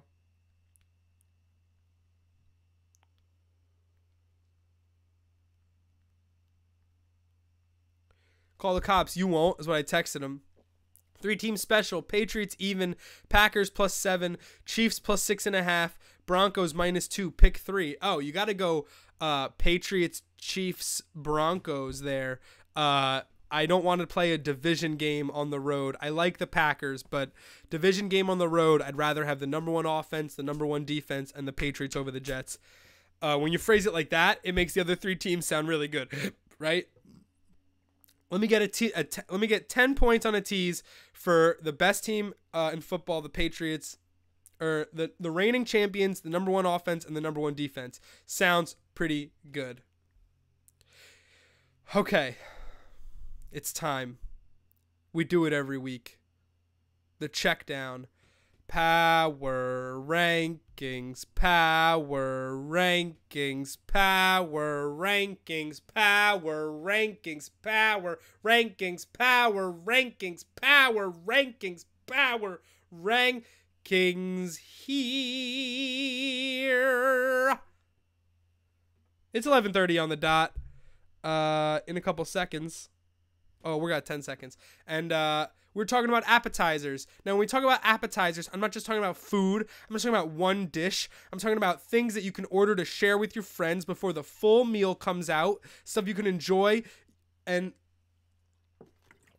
an appetizer is specific because it's not something you would just make. You don't just make an appetizer, right? There's a party going on. There's a tailgate. There's a banquet. There's a potluck. There's a buffet. There's a lot of stuff going on. And the category of appetizer is very important. And that's what we've done here. We have categories of appetizers. And let's get started. Number 5, smaller versions of favorites. Slowpoke, what's going on, man? This is our Checkdown Power Rankings. We do this every Sunday at 11:30. We do Power Rankings to take a break from fantasy advice. It's 3 hours, dog. You can't expect me to just grind on some foosball. You got a question, I got an answer, but that's for Super Chat, because right now I'm talking appy slappies, dog. Smaller versions of favorites. I like mini pizzas, pigs in a blanket, right? This is a mini quiche. If you got a food and you make it smaller, I'm going to buy it and I'm going to share it with my friends. Like a mini pizza, like a bar pie, that also counts here. Anything, even like if it's like a small dip, smaller versions, a mini anything. What's that? What's flame cheese? Flame cheese looks delicious. Smaller versions of classics, number 5. Coming in at number 4, cheese me dog. Cheese me dog. Anything with cheese that includes your hot dips, your quesos, your nachos, your mozzarella sticks. Ay, queso frito. Yeah, man. Cheese me dog. Number 4. If it's going to be an appetizer, it can't be too heavy. So you got to work on the amount of cheese intake. You have your cheese early. You get a super cheesy app. It's like cheese. And then you get a nice hearty meal. Balance it out. Number 3, cheese me dog. Number 3, fry it up, dog. Number 3, fry it up, dog. This is anything fried. Includes mozzarella sticks, but also like anything with fries, like a disco fries or like a buffalo fries. Like I am out here for this. Deep fried up. I want a nice clean dinner. I want something that is nice. Yeah, boy. And then I want to eat kind of shitty, pardon my French, for my appetizer. I want to start with like some taquitos. I want to start with something that you just sizzled off for me. Take your shrimp and fry it. You know what I mean? Take something nice and then, like some like corn fritters. Something nice and like a bite into. Wow, so good. Also, pretzel didn't make it into any of these categories, but I put it at number 3 because I really want a pretzel now that I'm thinking about it. Number 2, chicken run. Got to make a chicken run. This is buffalo chicken, talking about wings, talk about chicken kebabs, talk about chicken on a stick. I'm usually not a chicken dinner guy where my appetizer's chicken and my dinner's chicken, but I do love myself some wings, boneless, bone-in, and it's got to be on this list. Anything list without it would be fraudulent. It's also one of the only appetizers on this list that you can make as a meal. Just order enough Chicken Rick, and you know we are in business. And yeah, it's a very easy decision when you see something like wings. It totally outweighs all the other options on your menu. And the number one appetizer, get hype because it is soup. It's soup, dog. It's soup, dog. Soup never lets you down. It's two things. One, it's great. The other, it's versatile. Three, you don't have to share with anybody. The best part about an appetizer is not sharing. And I can get any type of flavor of soup I want. I know it's provocative, but the truth goes down easy, just like soup. And that's why it is your number one appetizer this week. Let's go back and do it again. Number 5, mini versions of your favorite foods. Mini hot dogs, pizza bagels. Number 4, cheese me dog, anything with cheese. Bake it up good. Number 3, fry it up. Give me some disco fries. Number 2, chicken run, because you know every week we're just winging it. And number 1, soup, because like your boy, the best things are liquid. French onion for the win. That is the Checkdown Power Rankings. You can catch these every week at 11:30. This is where the sponsor goes in the future. We do this every week thanks to Heavy.com. That's your Power Rankings. I know it's provocative. A lot of people are going mad, but soup needs to get some GD respect up in here, okay? Unheralded, one of the great things we have in the food world. What's going on, Fedora? I know you always say go with your bid dogs, but do I really start Matt Ryan over Deshaun Watson today? I think so. I think Matt Ryan against the Dolphins is a fine matchup. Matt Ryan at home off a bye, I think he's going to be totally fine. They're both big dogs at this point, too. Suhu makes a really good point. At this point, yeah, Nabil! Nabil loves the soup. Soup-a-doop, soup-a-doop, soup-a-doop-a-doop-a-doop. 6 weeks, boy. Willie Snead is active. 6 weeks of power rankings. You think I'm going to get you with some soup up in here? Love it. Yeah, Deshaun Watson, if you score 10 touchdowns in 2 weeks, you qualify as a big dog. That changes your status from regular dog to big dog. Devontae Parker is out. Kenny Britt is out. Bilal Powell is out. Willie Snead is active. Let me just do a quick Bilal Powell check. I'm almost positive I don't have him starting anywhere, but I do need to do this quick Bilal Powell check. This is the tough part of the check down, boys. 3 hours. Y'all got to set lineups. I got to set lineups. We are out here together.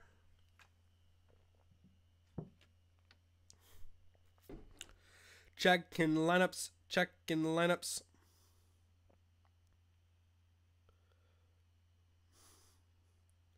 Wow, kind of in a rough spot here. Oh, I got to pick up someone for this league. I got to pick up someone in a league, dog.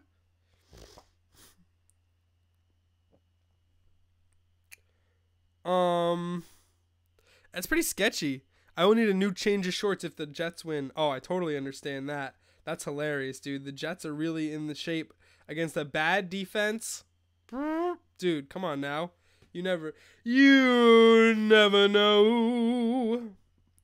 He really could be that guy, dude. He really could be that dude, guy.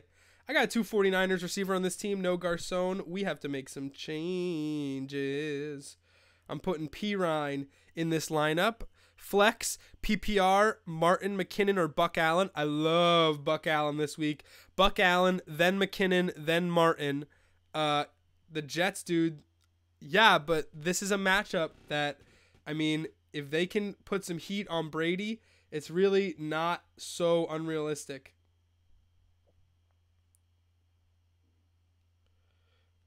Putting in that defense. Devontae Parker out. Got to move him. I actually had a decent amount of changes I had to make today. Whoops.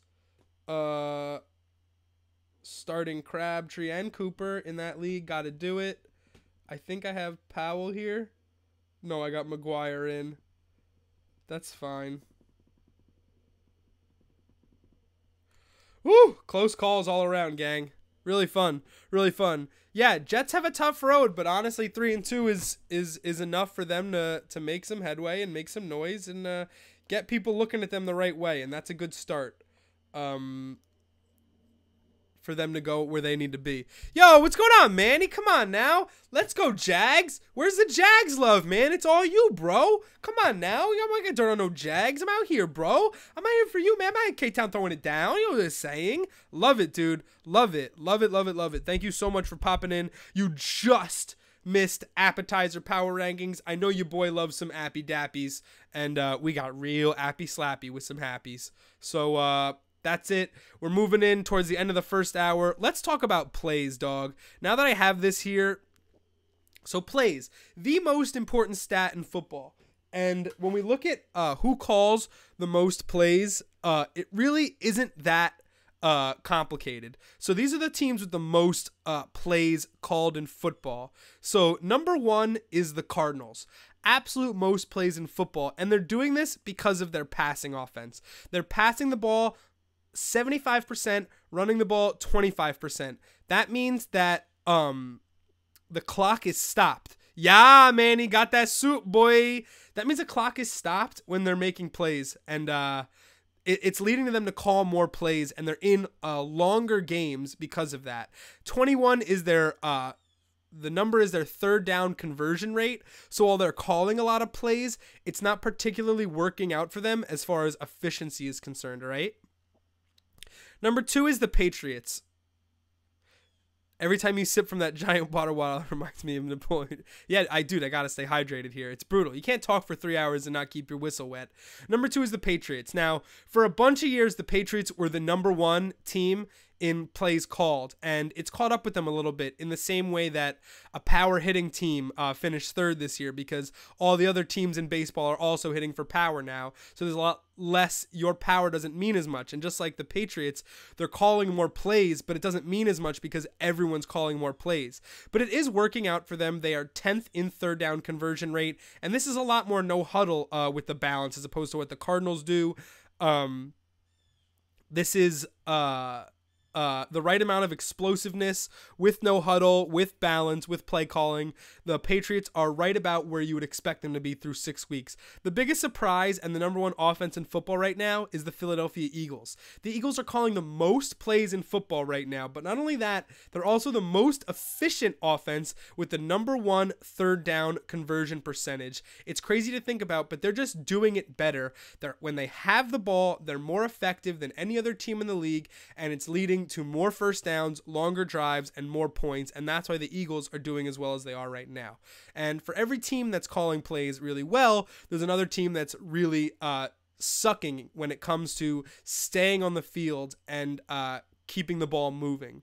Now, the team with the least play calls is the Raiders. The Raiders surprised some people because they were competitive in every game last year, but they really struggled for balance this year, and they've struggled to move the chains. 26th in third down conversion percentage, and that's going to shorten a lot of drives, as you'll see with these other 2 teams.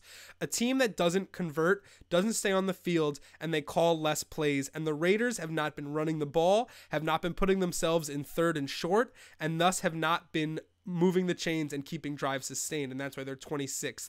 Same goes for the Jets, but kind of the other way. The Jets can run, but they can't throw. So if you can stop the Jets' run and you put them in a 3rd and 8, chances are you're going to get them to punt.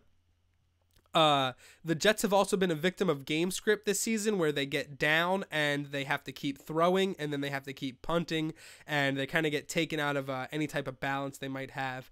And the team that's called the least amount of plays this season is the Tennessee Titans. And I think it's crazy when you think about, like, oh, what's happened to Derrick Henry and DeMarco Murray, and like, should I start Rashard Matthews every week? And like, this is the kind of problems you get when you're starting elite players on bad teams, is you're getting the least amount of opportunities than any other team in football when you have a team that's called the least amount of plays and is 29th on third downs. So when you talk about, like, these are the bad offenses in football and these are the good offenses, and it's very clear why when you group these 2 stats together in terms of efficiency and effectiveness, what teams are doing right and how we can forecast this moving forward.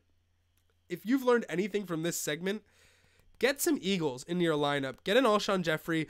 Go for Zach Ertz in this league. Zach Ertz is going to finish as the #1 tight end in fantasy, and that's after he caught 2 touchdowns on Thursday, so you probably already blew it in terms of hunting value, but the Eagles are there. And this is through 5 weeks. It doesn't count Thursday when they were also dynamite. And these are the teams that are really struggling. These 2 teams on the outside were supposed to have high fantasy potential, and they're not getting it done. And this is one of the reasons why. They're just not on the field. And when the denominator is small, the maximum number of plays, the numerator, the plays that your player is involved in, your target share, can't be very high because the number of total plays isn't very high. So that's just a quick look at plays in the NFL. It is the most basic stat from which we derive all types of production. Everything starts with the snap of the ball. What's going on, Joe? You just missed an extended breakdown of the most basic stat in football. You missed appetizer power rankings. We're hanging out, heading into the last hour on the Checkdown. It's your boy, Six God, week 6. And I've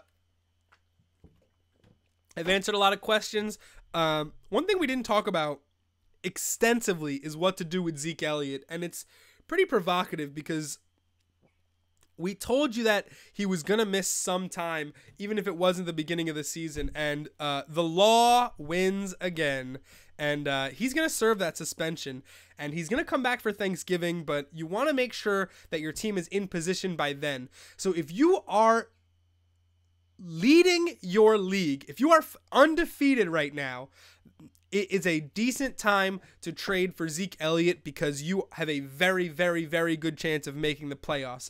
If you are struggling and you have Zeke Elliott, you might want to do the opposite. Trade him for some equity. Get yourself into the season. There's no guarantee that Zeke's a top 5 running back when he comes back, but even if he does come back, you want to be around to see it. So it's a really important part of strategy that you make the move on one end of the spectrum or the other. If you're in the middle, the 3 running backs, Alfred Morris, Darren McFadden, Rod Smith. First, Rod Smith, okay? Rod Smith is a young guy. He's not going to get touches. Someone's got to get hurt for him to take advantage, all right? The second guy, Darren McFadden, inactive the first 5 weeks of the season. That has to tell you something. He is the better PPR option, but he will likely not see the looks to make him PPR relevant because the Cowboys don't really do dump offs. Dak would rather just tuck and run. Number 1 is Alfred Morris. He broke the 74-yard run earlier in the year, and other than that, he is been pretty useless. He's at 8 carries, and other than that one massive run, he's done bupkis, but because of that one burst carry, he's worth considering in your league. Woo! I'm in a pickle then. I suck, and I have Zeke, but it's a keeper league. You have to hang on to him. Fedora, the only option would be if you were to trade him and get a player and a pick. Fedora, if you can trade Zeke and get a pick in the first 3 rounds, that is huge for you as a 1-4 team this year in a keeper league. Take someone in the first 3 rounds. There is a ton of young running backs both this year and in the draft. Keepers are going to be crazy, and running backs are about to flood the market in the next 3 years. As far as keepers are concerned, I think you're okay with shipping him and getting maximum value. Chris Thompson to start for Rob Kelly, if only for the first play of the game. I'm going to look up some inactives and actives real quick. What would be your opinion between Marshawn Lynch or Jarvis Landry in a half PPR? So, Fedora, kind of. I mean, Fedora, make a move, and if you win 3 games, you're right back in it, dude. Okay, Joe. Marshawn Lynch has seen decreasing carries every week this season. That being said, the Chargers' run defense is about as bad as it gets. If Marshawn Lynch was going to score, it would be this week. I do think he will. My problem is that if your other guy is Landry, Landry could easily get 9 catches. I'm just not sold on Jarvis Landry as an elite wide receiver, and I think it's totally fine for you to go with Marshawn Lynch. Even if it's half-point PPR, I think he's going to outproduce the Chargers. Listen to this. The Giants are terrible at running the ball, and they got Wayne Gallman into the end zone. All right. So the Chargers clearly have work to do on the offensive side of the football, defensive side of the football when it comes to stopping the run. I think you're going to be okay with Lynch. Devontae Parker is out. Emmanuel Sanders is a great start, Jimmy. You look at the Giants, you look at their second corner, Darius Rogers-Cromartie. Where is he? Sent home. So you have a practice squad elevated player guarding the sad Wayne Gallman music.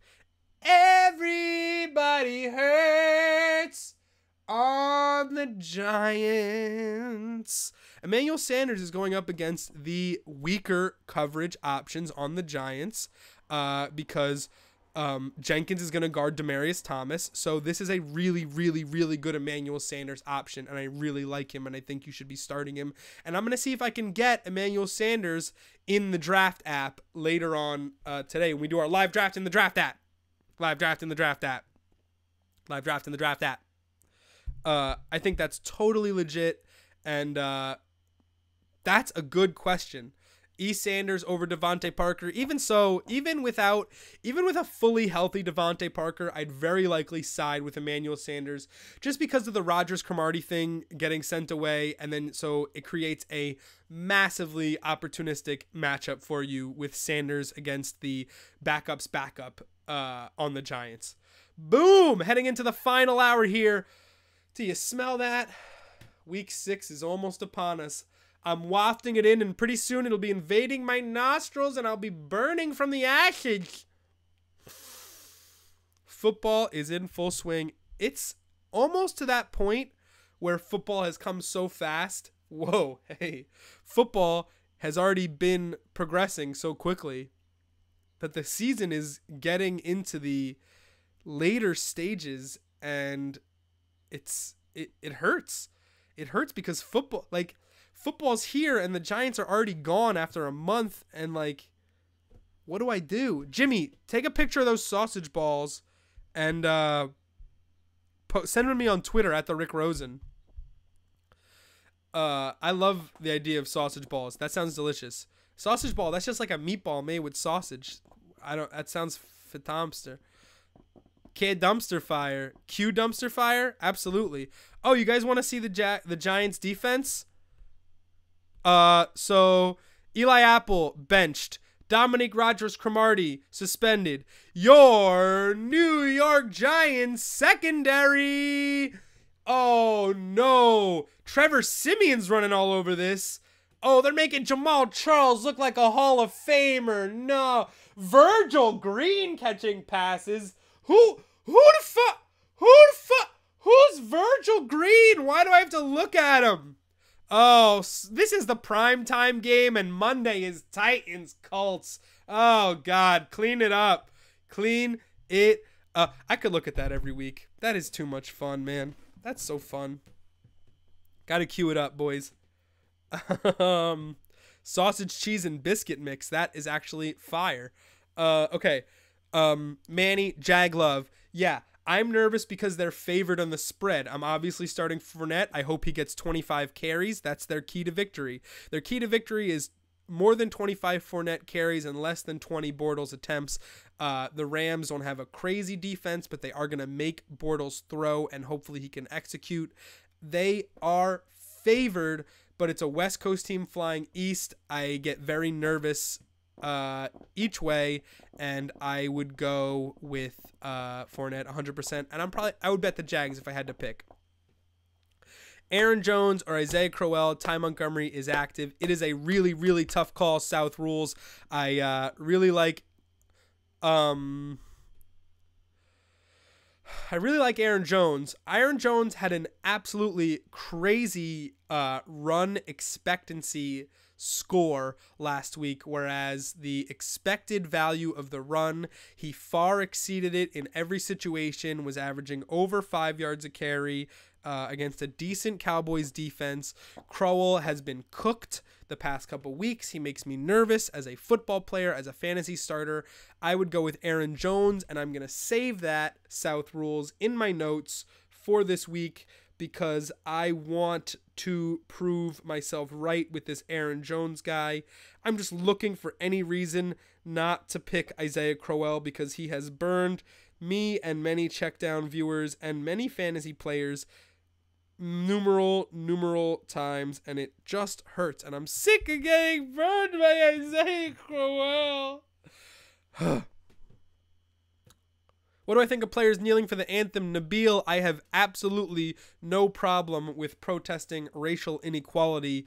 If you have a problem with players expressing disagreements with real social issues, you should check your white privilege.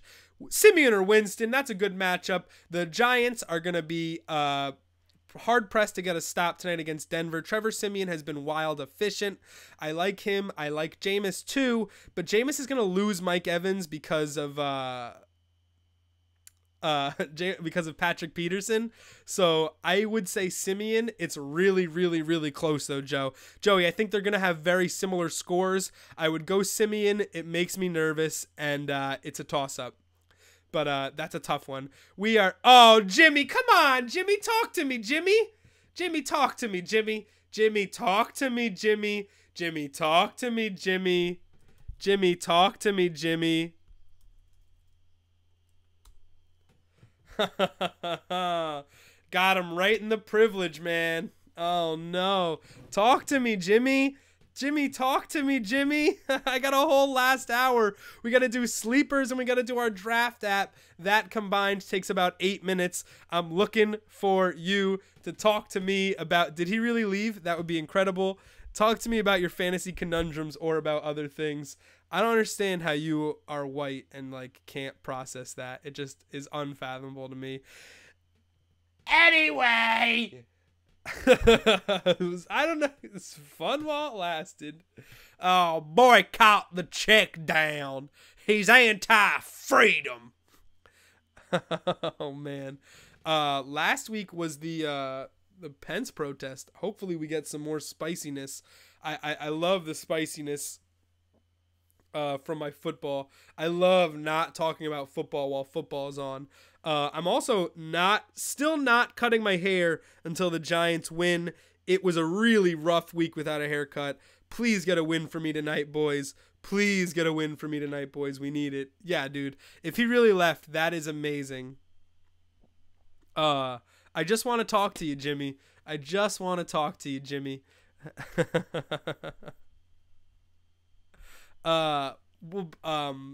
Hey, if he wants to come back and ask a question, you know where I'll be. I'll be right here in this seat, man, checking it down 10-1 yeah, dude. Like, oh, my white. Oh, the caucasity. Oh, man. It's unbelievable. Like, oh, gee. Oh, well, he exploited that I've had an unfair advantage my entire life based on the color of my skin. Can't watch this fantasy football show anymore. That's him hitting his wife, that last one. We are close to the turn of the second hour. It's the Checkdown. It is week 6. It's the 6 God, Rick Rosen out here. Mother fluppin'. South rules. That is incredible. I've never heard that before. Mixing his wife. Yo, you savages.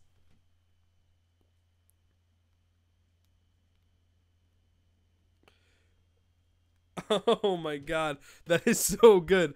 If we're just gonna call it mixing from now on, that's terrible. I feel like we shouldn't do that. Who's Aunt Steve? I don't know who Aunt Steve is, unless that's an Adam and Eve thing.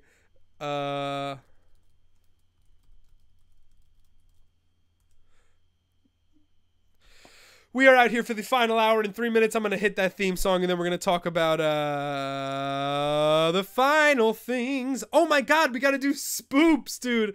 Oh, my God. We got to do spoops. All right. We are 100% doing spoops at 12:15. Oh, my God. 12:05. 12:05. Based on what just happened, damn. I'm really pissed that guy wasn't here for spoops. Man. It's gonna get real scary in here. We got even if it just did, if it just did for some people because their freedom got attacked. But we're heading into our last hour. We got some real stupid fun stuff planned. And Zekeling.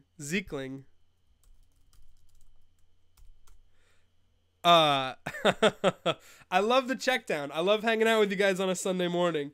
And when things like that happen, it's just extra beauty that I just can't.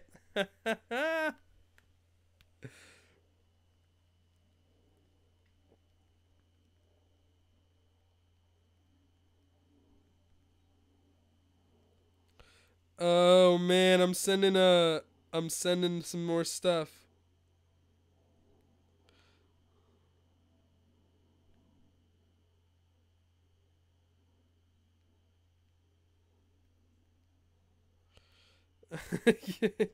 I gotta tweet. Tweeting is hard, man. I gotta beat Manny's big ass this week in fantasy. It's not as big as it used to be.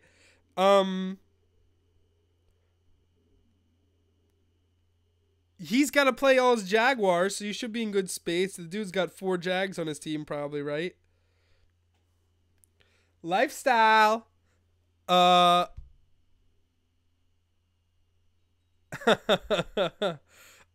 get ready for this. Play the theme on the last show. We're here for the last hour. I love that somebody just left. I would rather that than them. We were dropping slurs. The bad NFL week. Still big, has all Jags. Of course, dude. Marquise Lee's not going to score, though. I'd worry about Alan Hearns. Maybe that's it. We want the Forte interview. I want the audio of the Forte interview. I'm going to work on the Forte interview this week, try to get a resolution. And I got Comic-Con stuff. Next week, there's going to be so many top 5s you're going to poop because there's just so many Comic-Con top 5s just sitting in a pile, and I just got to edit them out for your boys. Maybe I'll put it to a poll. It's like top 5 Jews, top 5 space movies, top 5 fish, top 5 fish with Aquaman. And then I could take a break. That's the best part about the Comic-Con is I could just saw the Javits Center cosplay was really good, man.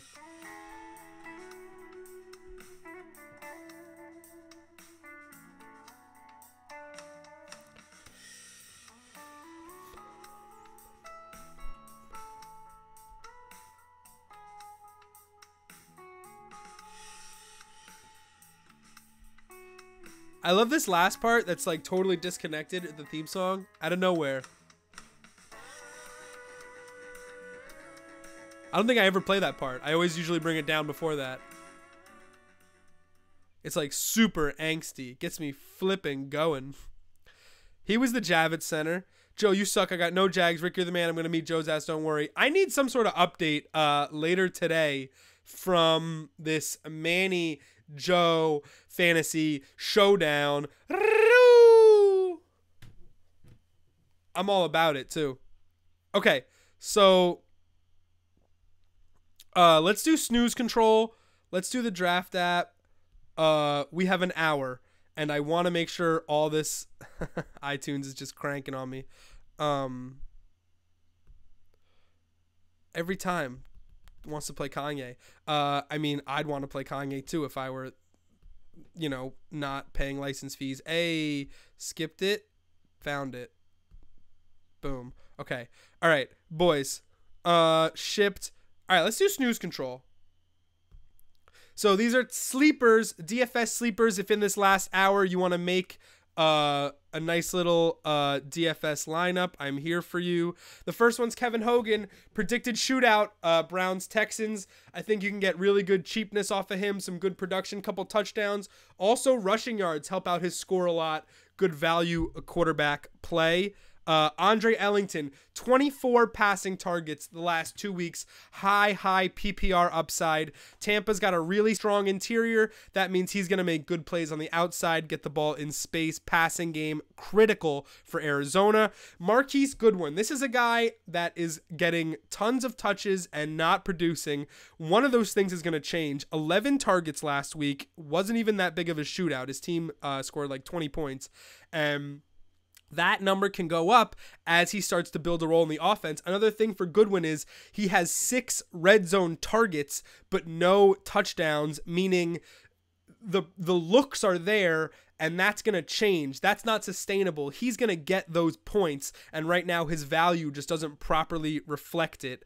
Next is Adam Thielen. We talked about him earlier in the show. Really good splits when Stephon Diggs is on the injury report. That is happening so far, and he should have a strong game. The Packers don't have the best pass defense. Rookie Kevin King on the outside. Deshaun Jackson, we've talked about it for the past 2 hours. The number 1 corner is Patrick Peterson. The number 2 corner is Justin Bethel. There's no bigger drop off from corner 1 to corner 2 than Peterson to Bethel. That means Deshaun Jackson has a very, very, very positive matchup today against the Cardinals. And that is it. All those guys are outside of the top tier of costs on DraftKings, FanDuel, and you can grab them at a very relatively cheap price. And hopefully we can win some money today. I got a couple of leagues going, and I'm excited about them. I got a couple of good leagues, and I got my fantasy leagues, and I did 3 DFS, and I got some sportsbook stuff. I'm all spread out with my investments for week 6, guys. So that's Snooze Control, and I liked it. I like that bit. I like just doing quick, throw names out. For 3 hours, you guys throw names at me. For 3 minutes, I can throw names at you. That's totally fine. Taking it easy, checking down. You want to know who's got the worst hands in football? This is really fun. This is that bad hands team that I was looking at. Let's check this yo-yo question, and then I'm going to play this. I'm going to show you guys these bad hands team. I had the opportunity to pick up Jackson from the waiver wire. Deshaun Jackson? I told to grab up Jordan Reed since my tight end spot was shaky. Also grabbed up Travis Rudolph. Thoughts? So Jordan Reed, got to be healthy, never healthy. So I don't trust him. I just don't trust Jordan Reed. But I acknowledge that when healthy, he's very, very talented. So it puts me in a tough position where I don't want to be wrong, but I don't want to trust an injured guy. And I don't want to start a guy with high upside only for him to stub his toe and miss the rest of the game. Jordan Reed, jogging to the locker room, have a nickel every time you've heard it. We'd all be rich. You wouldn't have to watch my show. You'd start your own show. Travis Rudolph, if he was good enough, he'd be on the field. He was on the practice squad, injuries, now he's out there. Am I rooting for him? Yes. Awesome person, really good guy, Florida State, really good with the community. But the talent needs to be there. The Giants' schedule is brutal, and he's on now one of the worst offenses in football. So from those two, I'm not like, I like both of their top end talent, but I'm very cognizant of the fact that I likely won't see it consistently. Yo. So, I mean, I like them, but I also don't like them. Get it? Got it? It's rough. 6 God. Week 6. We're out here. Yeah, Jordan Reed's a tough one, man. That's, props if you've ever thrown like a 6th, 7th round pick on Jordan Reed, because that's where he was going, and you just can't reliably expect him to be around there, and that sucks. That really sucks, man. Sucks to hear, but that's what we're doing, man. Those are good. Those are good questions. Thank you, Yo-Yo, as always, for popping in. Final hour on the Checkdown. 53 minutes, to kick off. Let me know what you are betting on. Let me know where you are starting up. Let me know about your DFS stack. Sit down. Swipe bumbles. Sit down. No fumbles. Sit down. That's a tough thing to rhyme over and over again. I'm not going to lie. I think that dude gave me a thumbs down. Oh my God. I called him out on his white privilege, and I think he thumbs downed and left. Well, it was fun while it lasted. Pack up the car, Susan. We can't watch the Checkdown anymore.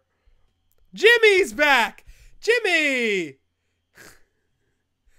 Come on, man. Talk to me. Just have discourse. No thumbs down. I knew you wouldn't.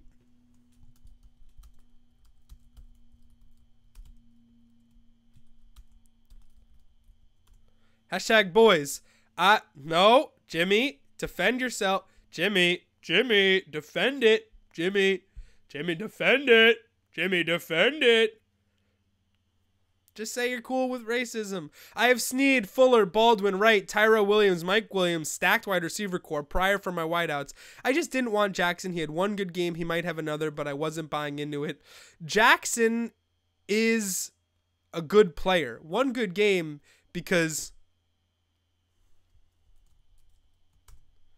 Oh, Jimmy, I bought into a narrative. I bought into a narrative, man.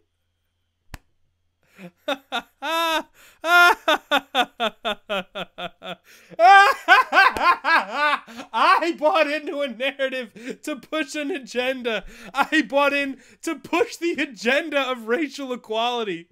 That's the agenda that was thrust upon me. Oh, this burden of modern equality, of proper treatment for all.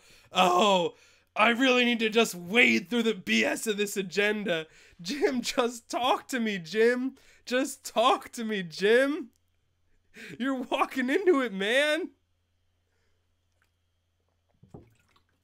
I hope you are. I hope you are. You don't want to be on the wrong side of that. Ooh, sun's coming in. We like that. Bring the schwitz, tiny schwarz. Bring the schwitz, tiny schwarz.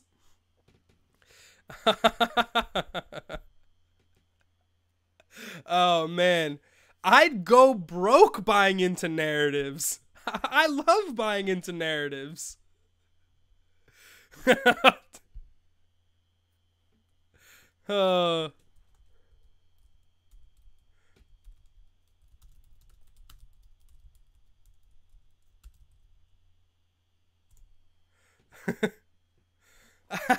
Branch Ricky was like, the people are here for baseball, guys. Branch says, yo, this Jackie Robinson guy, he could really play, but the people are here for baseball, and I don't want to make it about anything bigger. Will Snead, active. Here's the thing about Will Snead. He is activated, and he's back in the lineup, but if you listen to what Will Snead said to beat reporters earlier this week, he said things like, my role is going to grow in the offense and they're going to start me slow in the offense with Will Snead. So I think Snead is like a wide receiver 3, maybe PPR flex, but Snead isn't a guy like he was last year where I'm ready to fire off on big numbers. I'm not starting him in DFS. Like, Snead is active, and that is a positive sign for Snead owners. He's definitely a guy that should be rostered, but he said it himself in interviews. This is something that the coaches want me to take it easy. The coaches are going to use me increasingly, and it's going to go up from here. So I like Snead. Good matchup against the Lions. Might score a red zone touchdown, but I think we're not 100% there where we're going to really kick the tires on Willie Snead as an elite fantasy starter. Especially, I know you probably have some wide receiver depth. I think you're fine. Leaving him on the bench this week, especially with all that talent. Let's see, we missed a big question from Yo-Yo. Snead, Fuller, Baldwin, Wright, Tyra Williams, Mike Williams, and Pryor. Mike Wallace instead of that. So give me Snead, Fuller, and Baldwin. I'm not so crazy about that. I tell you what, I like Wright, but I'm not ready, especially against the Ravens defense, which has been really good. I'm just not ready to make the move on Kendall Wright, but I like having him on my team. The Seahawks are off, my guy.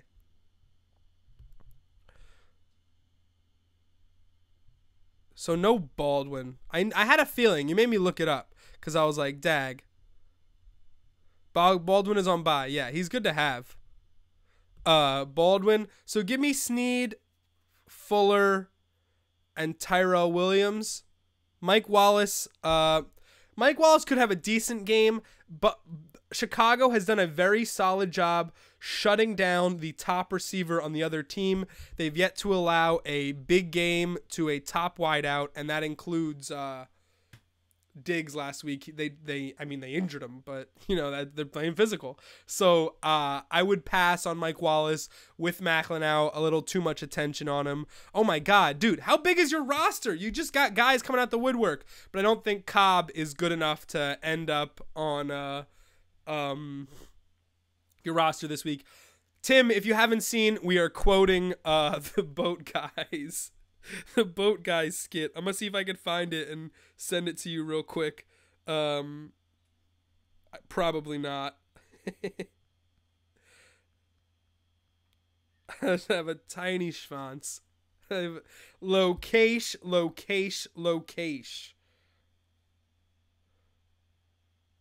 I know it's here.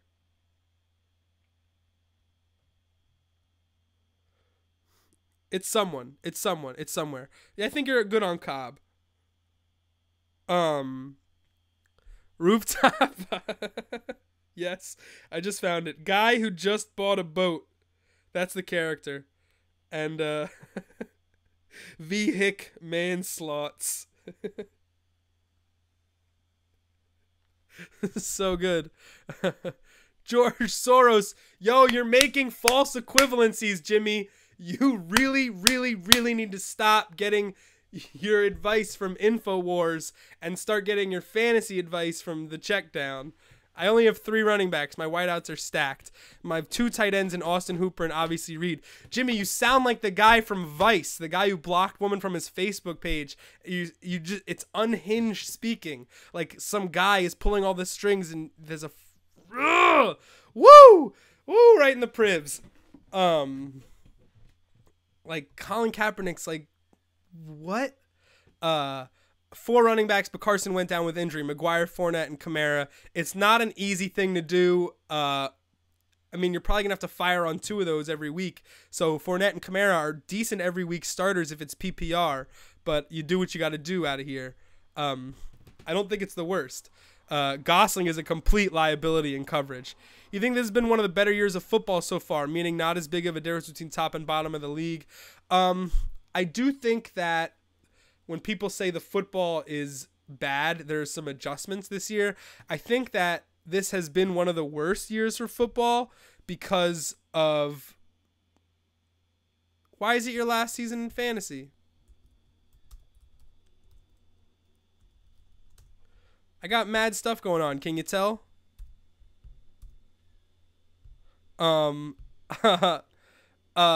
No, just because look around. You have Jacoby Brissett, you have Matt Castle, you have Case Keenum, Eli Manning's playing like dude. You have Josh McCown. There have Brian Hoyer. I think as far as quarterback play, which is really important to football, it's been one of the worst years to start in a while. And I do think it's going to get better.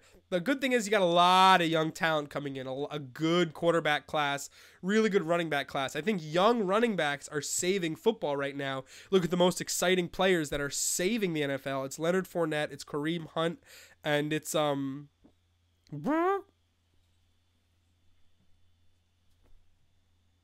am I doing this right now?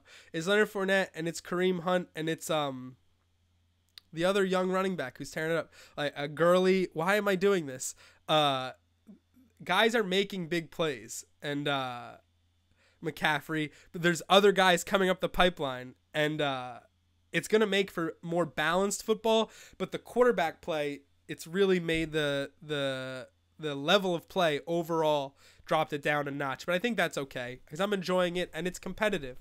As far as competitive, it's been very fun. A couple weeks ago was one of the best weeks of football in a long time. We had a lot of really close games down this stretch and it was really good.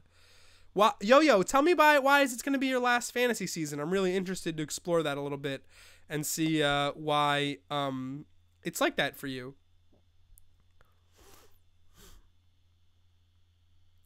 We have 2 segments left that I want to do in this last half hour. I love doing our live draft on Draft, but I want to show you my Halloween costume. Whoop! Wrong buttons.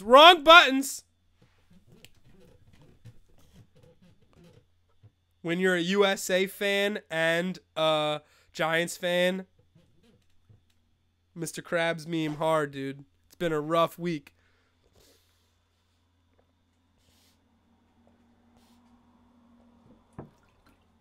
It is what it is. I drafted Crowder. I dropped him. Should I drop Cup and grab Crowder? I'm thinking Crowder goes off soon. Yeah, it's been a really tough start for Crowder. In a crowded offense, and they are just losing their distribution. They're trying to find balance, but they haven't really been successful early, and he hasn't been as big of a factor with Deshaun Jackson was able to push the safeties off and really back everybody up, and Crowder just hasn't been that way.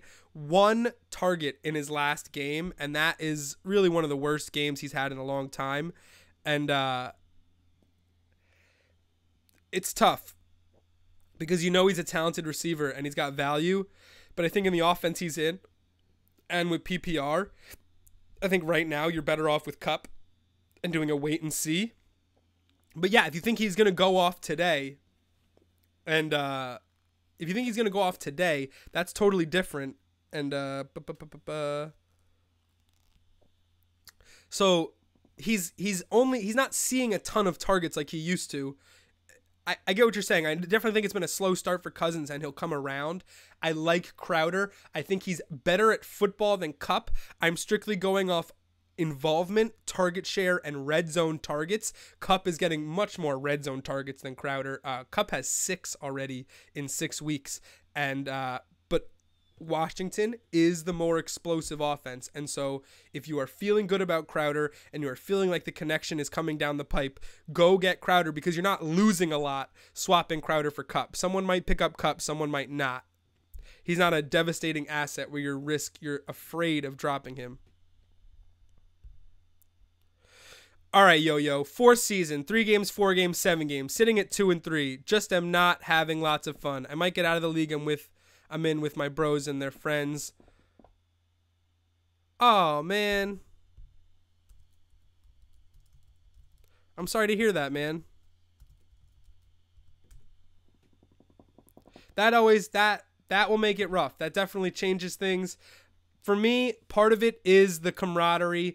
I am in the leagues I want to be in because of the people I'm in, not because of the money involved. I'm in my work league. I'm in my college league. I'm in my friends in this circle. I'm in with my friends in that circle. It's a way for me to stay connected and also to use something I am passionate about, football, to, be social and have fun. So for me, that outweighs the, I want to win every week, every league. Like, it's about shit talk. It's about being smart and learning about football, and there's more to it than that. But Yo-Yo, I totally understand your reasons. Small schwanz for not wanting to play, but I hopefully by watching the show over the last couple weeks, you've made some strides, and we'll be able to have some success in the future. Everyone should win a league once in their life, right? But you just got to get that luck. And honestly, we didn't know each other before the draft. So hopefully if we're drafting soon, that would make a difference. All right, Jimmy, what's up? Oh, Tanner retracted a message. Provocative. I think it was What Is Dead May Never Die. I have Brady and Rivers, same bye week. Should I try to deal Rivers after he goes off this week? If they have the same bye, yeah, you shouldn't have him on your team. Rivers should always be dealt. The problem is people have so much success streaming quarterbacks, it's becoming increasingly hard to trade one and to get something of value in return. So you really need him to go off, and you really need to have a solid pitch. But if Rivers goes off this week, you have Mike Williams back. It's a high ceiling sell. Say, listen, I got Rivers. I don't need him. He just got his top target this week. I know, seriously. He just got his top guy back, and that could lead to a much more productive year for him. I think if he has a strong week, your pitch is very strong, but I don't see a lot of people like rushing out to buy Phillip Rivers off you, especially for something that you'd be interested in keeping. All right.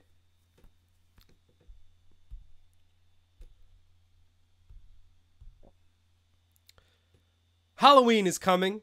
It's one of the greatest American holidays, and it gives us all a chance to get in our spookiest costumes and give each other a fright with something that might be a little unpleasant to the eyes. And I've prepared a costume for you on the Checkdown that you might find a little offensive, but overall I think you're really going to like, and I think that people are really going to respond to, and I want to take a couple of questions in this character as my spooky man. So if you give me a second, and I will get nice and spoopy for you. If you have any children, please make sure they are not watching the Checkdown right now. This is an adult portion of the show.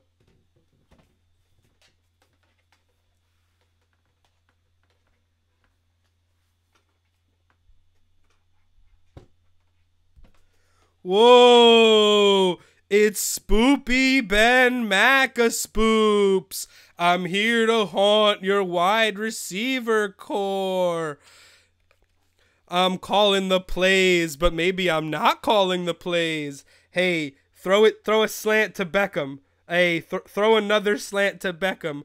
Ooh, I'm spooping with my hair. Ooh, someone actually told me to wear my hair like this, and I said yes. Let me just get a... Is this right? This is good. Screenshot.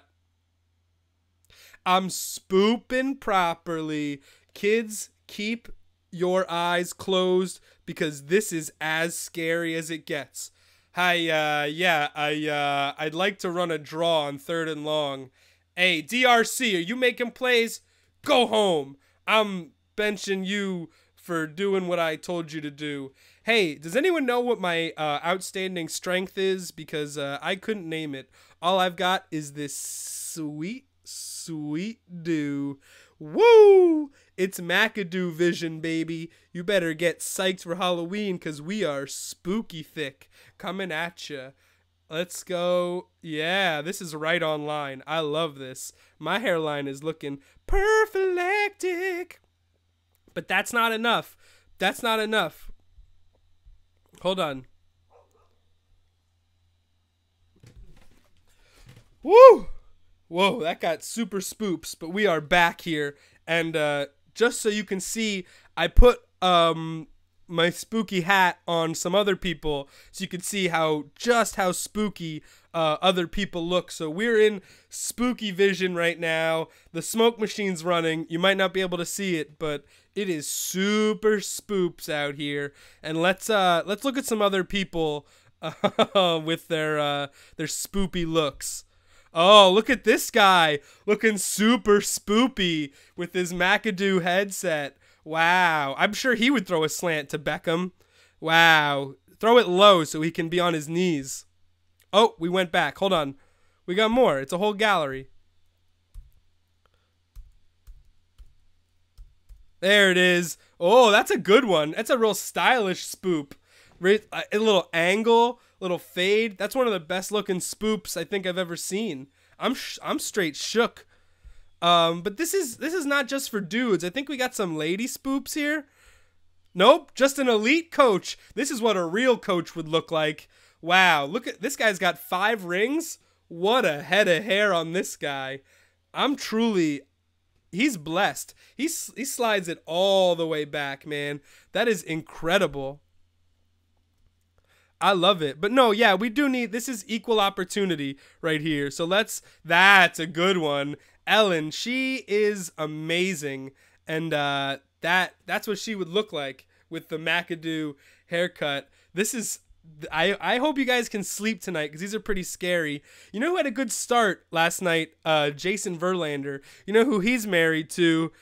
Kate Upton. That's right. Looking real spoops there. And I hope she has a really good Halloween. And the Astros are 2 games away from going to the World Series. That's pretty crazy. This is the Checkdown, an extra spoopy Macavision. And I hope you've enjoyed the spoops. I want to see the Belichick one again. For some reason, I think this is so funny. It's just barely lined up. You can kind of see what he would look like, though. It's pretty good. This is the Photoshop that they pay me for. This is what I do. I'm a professional. I talk fantasy, and I make these images for you. Checkdown. Spoopy Magavision. I hope you guys like that as much as I did, because that was a straight giggle factory making, dude. That was really fun. And if you do Photoshop, you can call me, and I'll use your work instead of my work. Definitely. We're in the last half hour here, and it is time to do our live draft on the draft app. Hit me with who you think I should draft. Hit me with who should I draft. We are looking for the top choices at each position. Quarterback, 2 running backs. Burns is out here. Burns, you just missed Spoopy Vision. 2 running backs, 2 receivers. We are going live. I want your best matchups, your best plays. I'm thinking about Lev Bell. I'm thinking about Jordy Nelson. Yeah, boy. I'm thinking about Emmanuel Sanders. I'm thinking about Rodgers. I'm thinking about Fournette. I'm thinking about Cooks. I'm thinking about Gurley. I'm thinking about Antonio Brown's possible. I know he's got Marcus Peters, but he's still elite. Hopefully someone else will grab him. We could go farther down the list. Let's boot this up. Make your suggestions. And let's get the draft app popping. Let's get QuickTime going. Rob Woods and Zerline, little Ram stack. There's no kickers in the draft app. There's a quarterback, 2 running backs, 2 receivers, Aaron Donald and dem boys. I do think Rams D gets it done, but you know how it is, man. Glazer on Fox pregame. Sam Bradford's knee is much worse than people know. Well, I mean, you just told everybody, dog.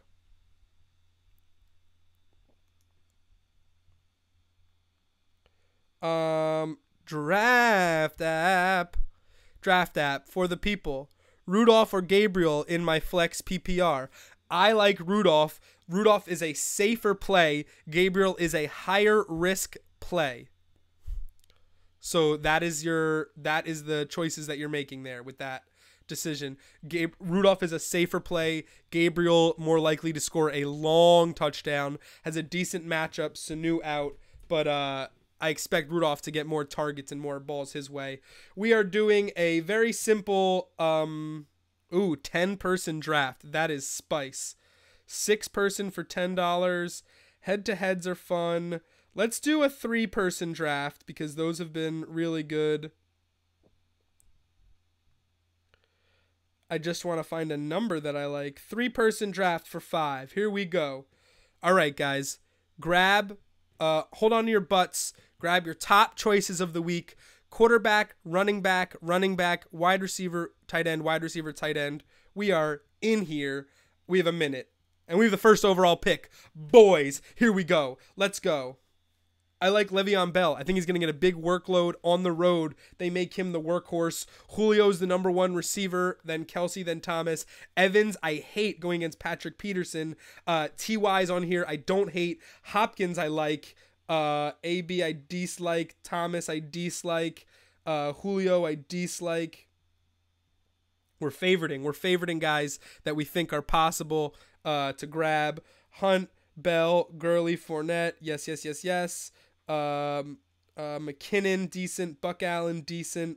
CJ Anderson, yes. Watson, yes. Matt Ryan, yes. Palmer, yes. One of those 3 is fine. 5 seconds to start, and we get our first pick, Le'Veon Bell. Boys, here we go. Good luck, guys. If you have any suggestions you think we should make, we are out here ready for you, and now we are waiting. We got Lev Bell. Hey, caramba. Kareem Hunt's probably going to go next, right? Now, here we go. Someone got Hunt at second. Yep. We're up here to keep an eye on what everybody else is drafting. This is DL, one of my favorite things to do. Every week, we get to do it together.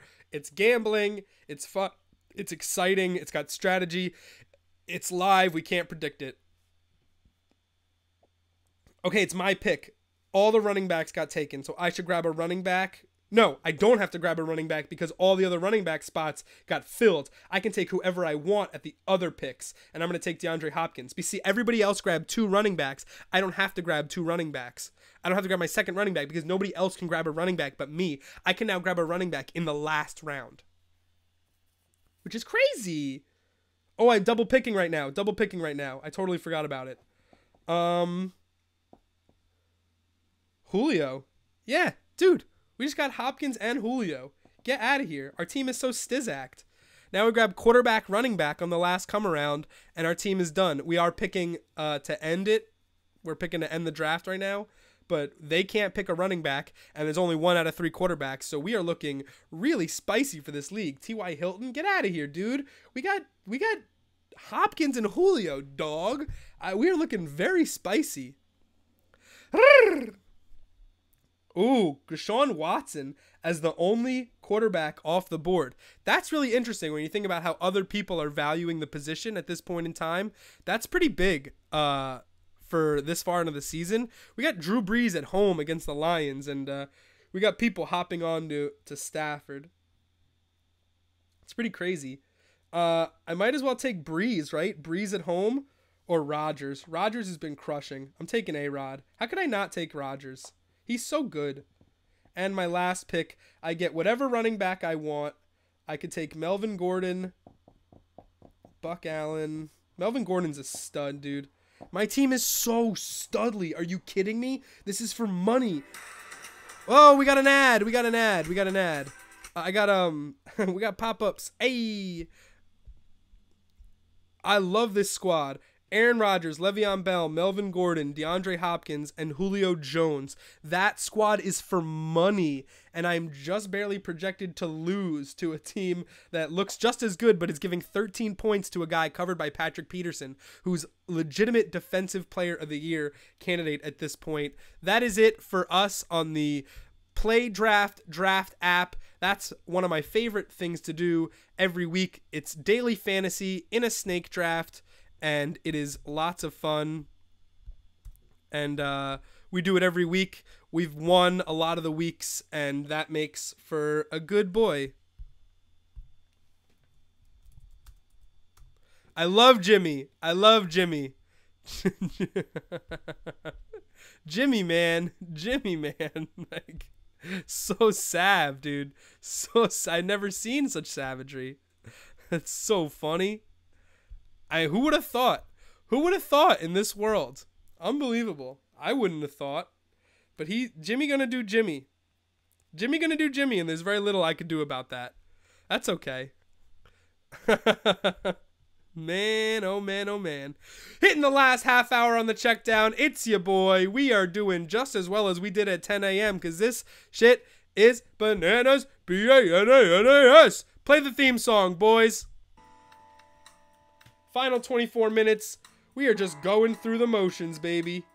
Making sure all the I's are dotted, the T's are crossed, the lineups are set, the questions are answered. Jimmy!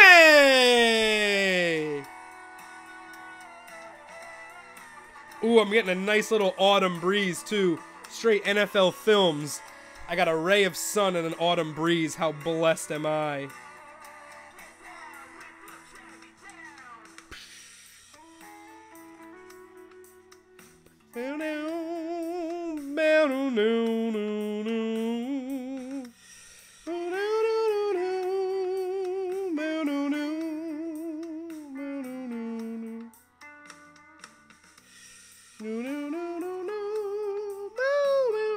Love it.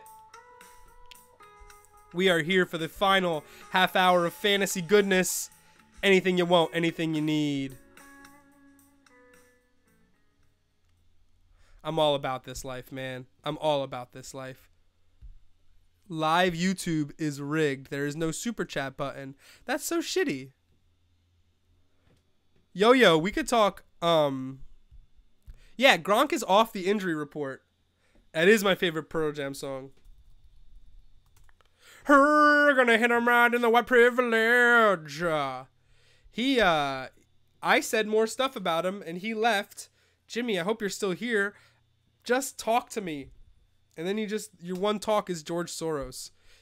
What are you doing, man? I love it. I just want to chizat. I got 20 minutes here, and there is not a lot of football left to chat here. Yellow Ledbetter is Pearl Jam's best, in my opinion. I disagree.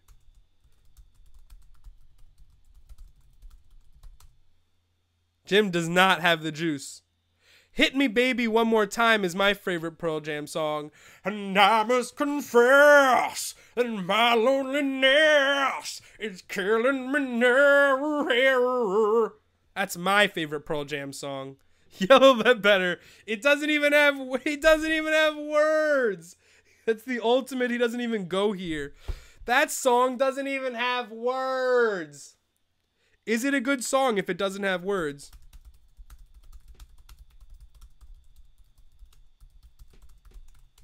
Can it be? Can it be a good song if it doesn't have words? A lot of people are on the fence about that. Who knows? Can I keep answering questions for 20 minutes? Absolutely. It can. I think it can be a good song. I like Intro by the XX. I listen to it when I'm working. It's a nice little loop. Chill. Oh, Darude, obviously. Darude. Darude slaps, and Darude's got no... I feel like Darude has some lyrics, but you have to really look for them. But Darude slaps, dude. Darude Sandstorm slizzaps. Top 5 song all time. Imagine if we did top 5 songs next week. People would be upset. You want to talk about getting people mad. Top 5 songs of all time. Oh, the XX. Yeah, the XX slaps.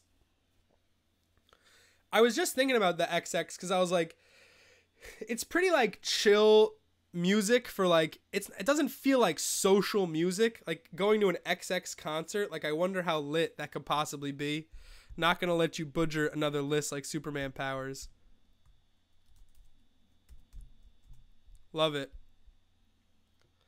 It just feels like not a super like high energy crowd, like a lot of glasses in the crowd, and a lot of like homemade club soda. It's an artisan crowd. People who go see the XX in concert. But the more I thought about it, like I tried to talk myself into it, and then I was like, I kind of want to see him in concert. Oh yeah, nice. See, they still play concerts. Still play concerts like they would ever stop. They just dropped an album. They're Fwig. It's the guitar in it. I guess Pearl Jam does have too many great ones. Bohemian Rhapsody. Is this a real life? Is it just fantasy? That's a really good Pearl Jam song, dude. Yankees in 6, coming through with the heat, Sue. Ah! Inflatable, flailing arm, flailing tube man with 20 minutes to go. Just coming in with the loud Yanks in 6. I mean, I appreciate your enthusiasms, but I don't really see that happening. Severino's hurt. Get him out. Is he? I'm not so sure. Pearl Jam did do the whole Baby Driver soundtrack. You said give top 5 best songs ever.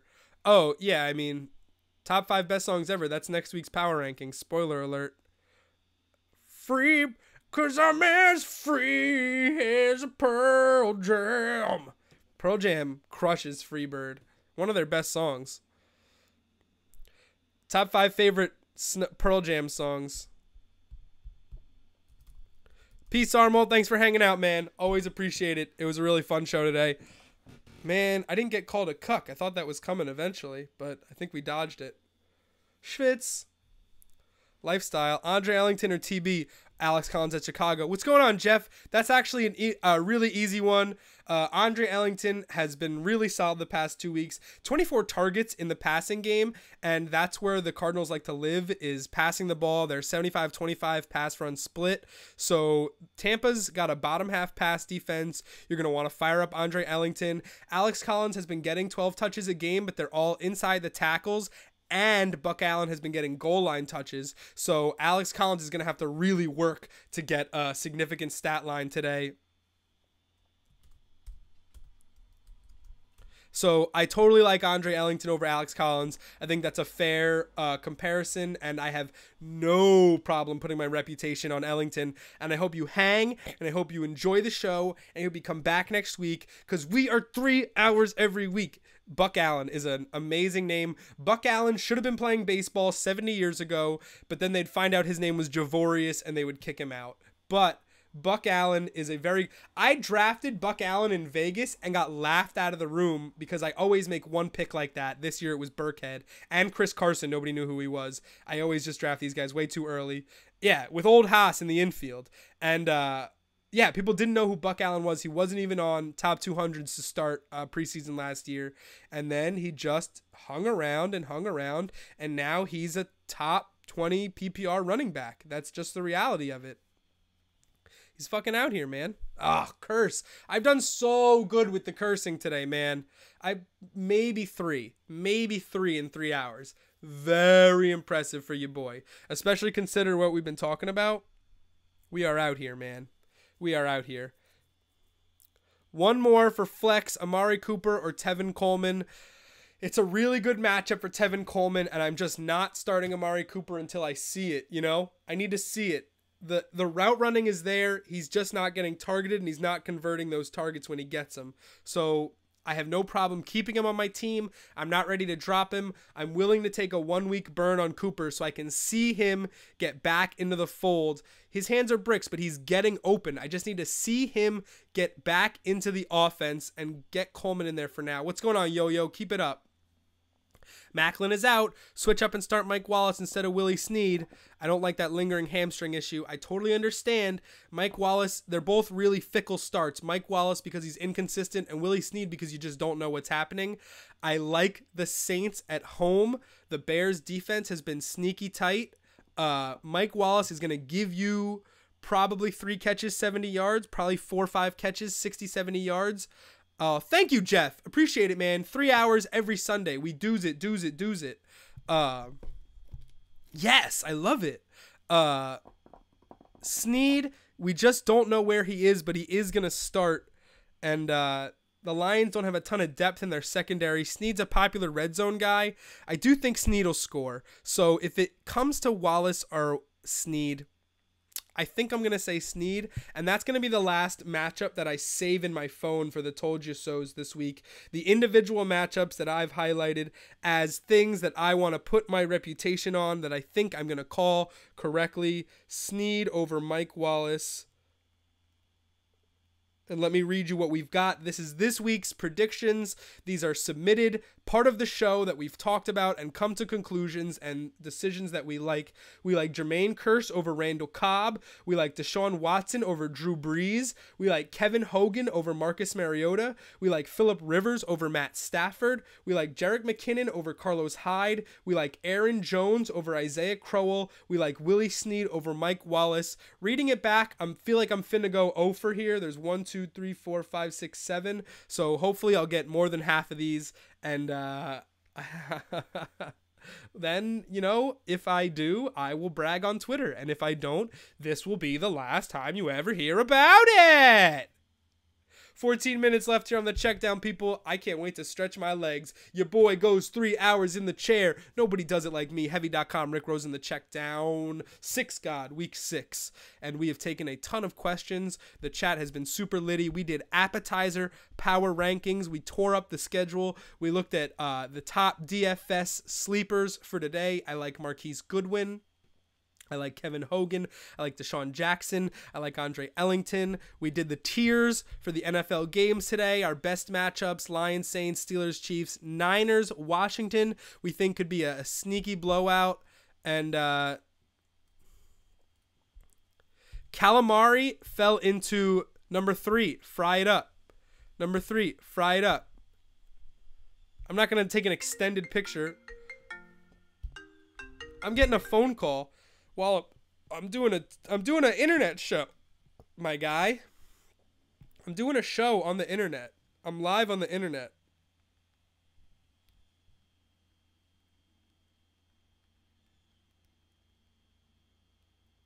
I just called that person a doink.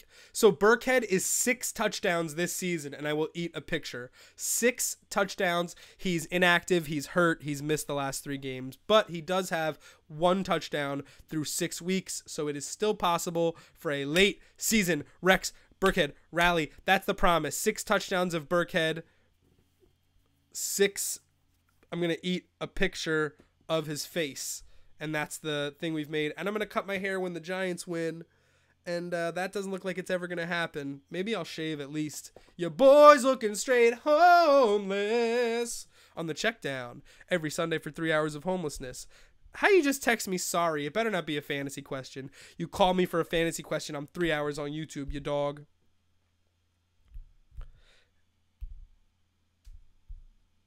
I keep that hope alive. What was... yeah, man. No, I mean, it's still possible. Anything is poppable.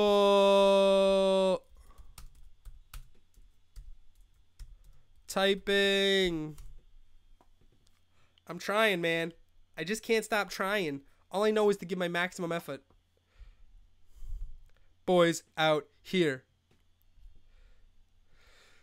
Tim and Ryan Burns leading the chat here in the final 10 minutes of the show. Your bottom 5 passing defenses in the NFL are actually not as surprising as you might think.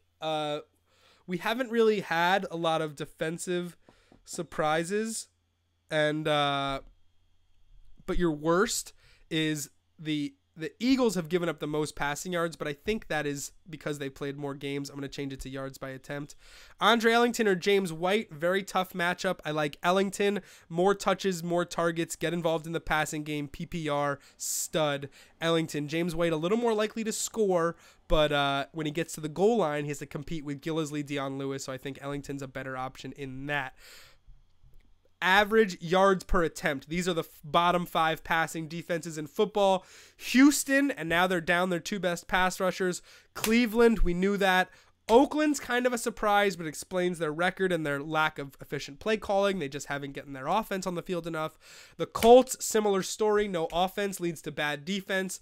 The Saints and the Patriots. Those are your 2 bottom pass defenses in the league. Those are the Woats of the 32.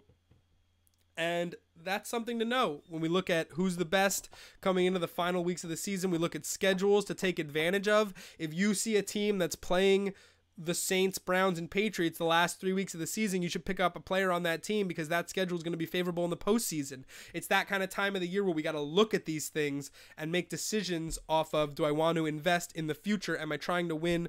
You know, in a dynasty league, you play, do I want to win now or win next year? But in redrafts, you do the same thing. You just do it along a smaller timeline, and you have to plan for November in October where guys are popping up. Pay attention to the transactions in your league. With all these small names coming up, people want to take flyers on Darren McFadden. People want to take flyers on Rod Smith.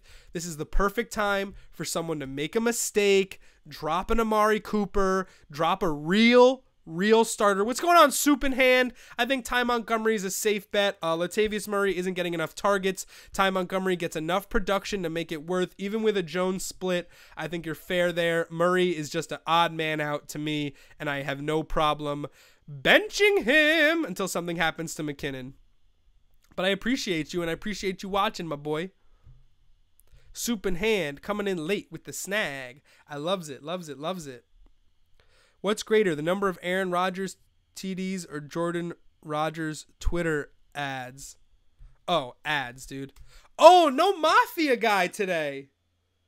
No free Mafia. Oh, man, did we not hit a certain number of views? That makes me sad. I wonder if we didn't hit a minimum. It was a slow day.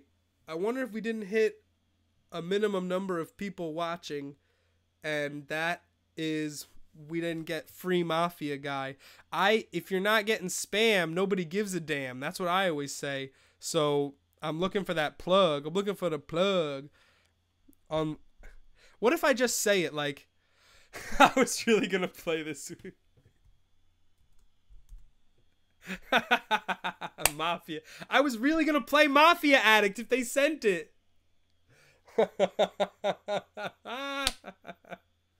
I wonder if we just like Beetlejuice it, like, Man, if only there was a game I could play online that was free where it would simulate running organized crime with little consequence and also has a multiplayer aspect. Maybe some sort of freemium angle where I could pay to have a built-in advantage in the game.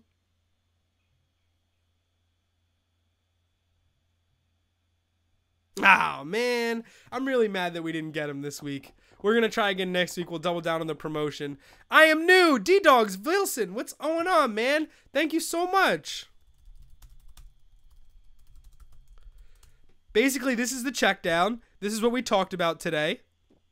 We talked about who calls the most plays in football. We did our power rankings. It was appetizers. We talked about DFS sleepers on some snooze control. And we did my new Halloween costume of Ben McAdoo. Let me see if you like it. Whoa, scary, right? Hide your kids. Whoa, whoa, D-Dog, you feeling this?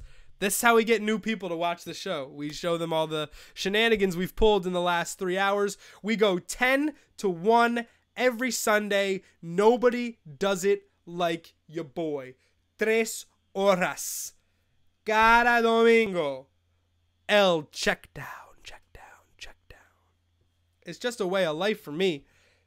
It's just a way of life for me. D-Dog, do you have a question? I appreciate you just hanging by to hang, because I've been working out here. I've been making it spicy. Actually, ESPN does ads. LMA. I don't know what's happening with the Ryan Burns. Another great, entertaining, informative 3 hours. Tony Fedora, man, you are a blessing. Please tell 2 people to watch the show. Tell your mother, say hello to your mother for me, and then tell her you know about the #1 fantasy show on YouTube. It's called The Checkdown, and I host it. You know who's not here? Gorgalore. He's been here every week, but what happened is the Portland Thorns won the NWSL National Women's Soccer League title last night. He was in the crowd. He was going bananas, and he had a great time. He tweeted me about it, and I just knew it was so late. I was like, man, there's no way this dude is waking up to watch The Checkdown. But I'm very happy for him, for his squad. That is 3 soccer titles, 3 American soccer titles for the city of Portland in the last couple years. That is amazing. It's really impressive. Thanks, Tony. See you next week. We got 5 minutes here, but yeah, Portland Thorns and Gorgalore, match made in heaven. We've answered a ton of questions here on the check down. I've got a lot of player props I'm very excited to keep an eye on. I don't want to keep an eye on games anymore. I just want to keep an eye on how many carries Mike Gillisley has. That is the stuff that's important to me now. And I'm really excited for these early games. I'm really excited for Browns Texans. I hope it's the shootout I picked it to be. And see you drive town with the girl I love, and I'm like, oh, I know how this next line's gonna go. That's a CeeLo song. He roofied girls. And then didn't see anything wrong with it. He's just a guy, man. He's just a guy. You talk about CeeLo Green, you talk about a man's man. You talk about a man's man from 150 years ago. I see you driving round town with one of the worst bridges of any song ever. One of the worst breakdowns of any song ever. And honestly, a bar mitzvah classic. That's like when the Hey song, they stopped playing that song because the dude's a pedophile. They're going to stop playing CeeLo Green because of, oh yeah, Soup in Hand. Love it. He did Liberation though. Yeah, sure. Whatever, nerd. Whatever, music nerd. Giants don't play till 8. Your boy's free to worry about everything else in the world. And then he can stress his nuts off. Oh, man, I want to buy an exercise ball. I'm sick of sitting on this chair. I need to work my core for 3 hours. The booty is sore. This has been another quality show. I love you guys. I'm still hanging out for last minute questions because it always happens where somebody comes in a couple of minutes left. Cubs or Dodgers? Oh, Dodgers. The bats, dude. The bats are alive. Twitter was spicy yesterday, Tim. Twitter was spicy yesterday. But we persevere. We persevere. More baseball. What's good for the goose is good for the goat's name was Murphy. That's how it goes. Whoa, Burns. I don't know you. We are T-minus 3 minutes until week 1 kickoff. I hope you have a lovely Sunday. Have some good snacks. Have some appetizers. Something from the rankings, preferably. I'll be doing my thing. I'll be on Twitter all day at the Rick Rosen, watching football, making my moves. I got some reserved for the second half. Make some plays, some adjustments based on what we see. And I am ready to go, man. It's been a beautiful week. Thanks, Mando. I really appreciate it. Do I play games? Yeah, I play some games. We did, I just deleted all his messages. I meant to put him in timeout, and I think I just deleted all his messages. Yeah, bish. Talk bad about the checkdown, you bish. Play that theme music, you bish. Oh, start it over. Start it from the top.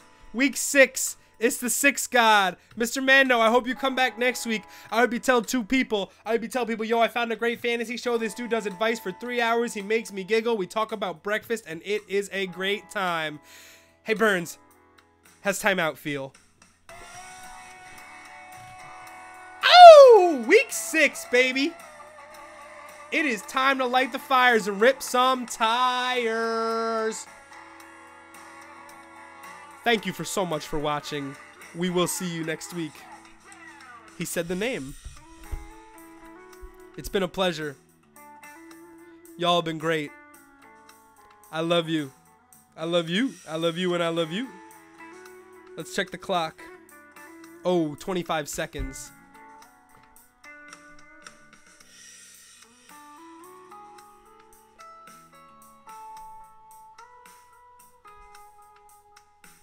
You know, it's been a pleasure. It's been my pleasure. Good luck this week. Hit me up on Twitter at the Rick Rosen. Photos by Getty. Music by Chuck Salomon. You can link to his music at the bottom of the page. Heavy.com makes it all possible. Ben and Aaron and Simon and Mike and John and Tim and all the great NFL writers read our content and keep being you, and the chat makes the show. So thank you so much for popping in, and we will see you next week.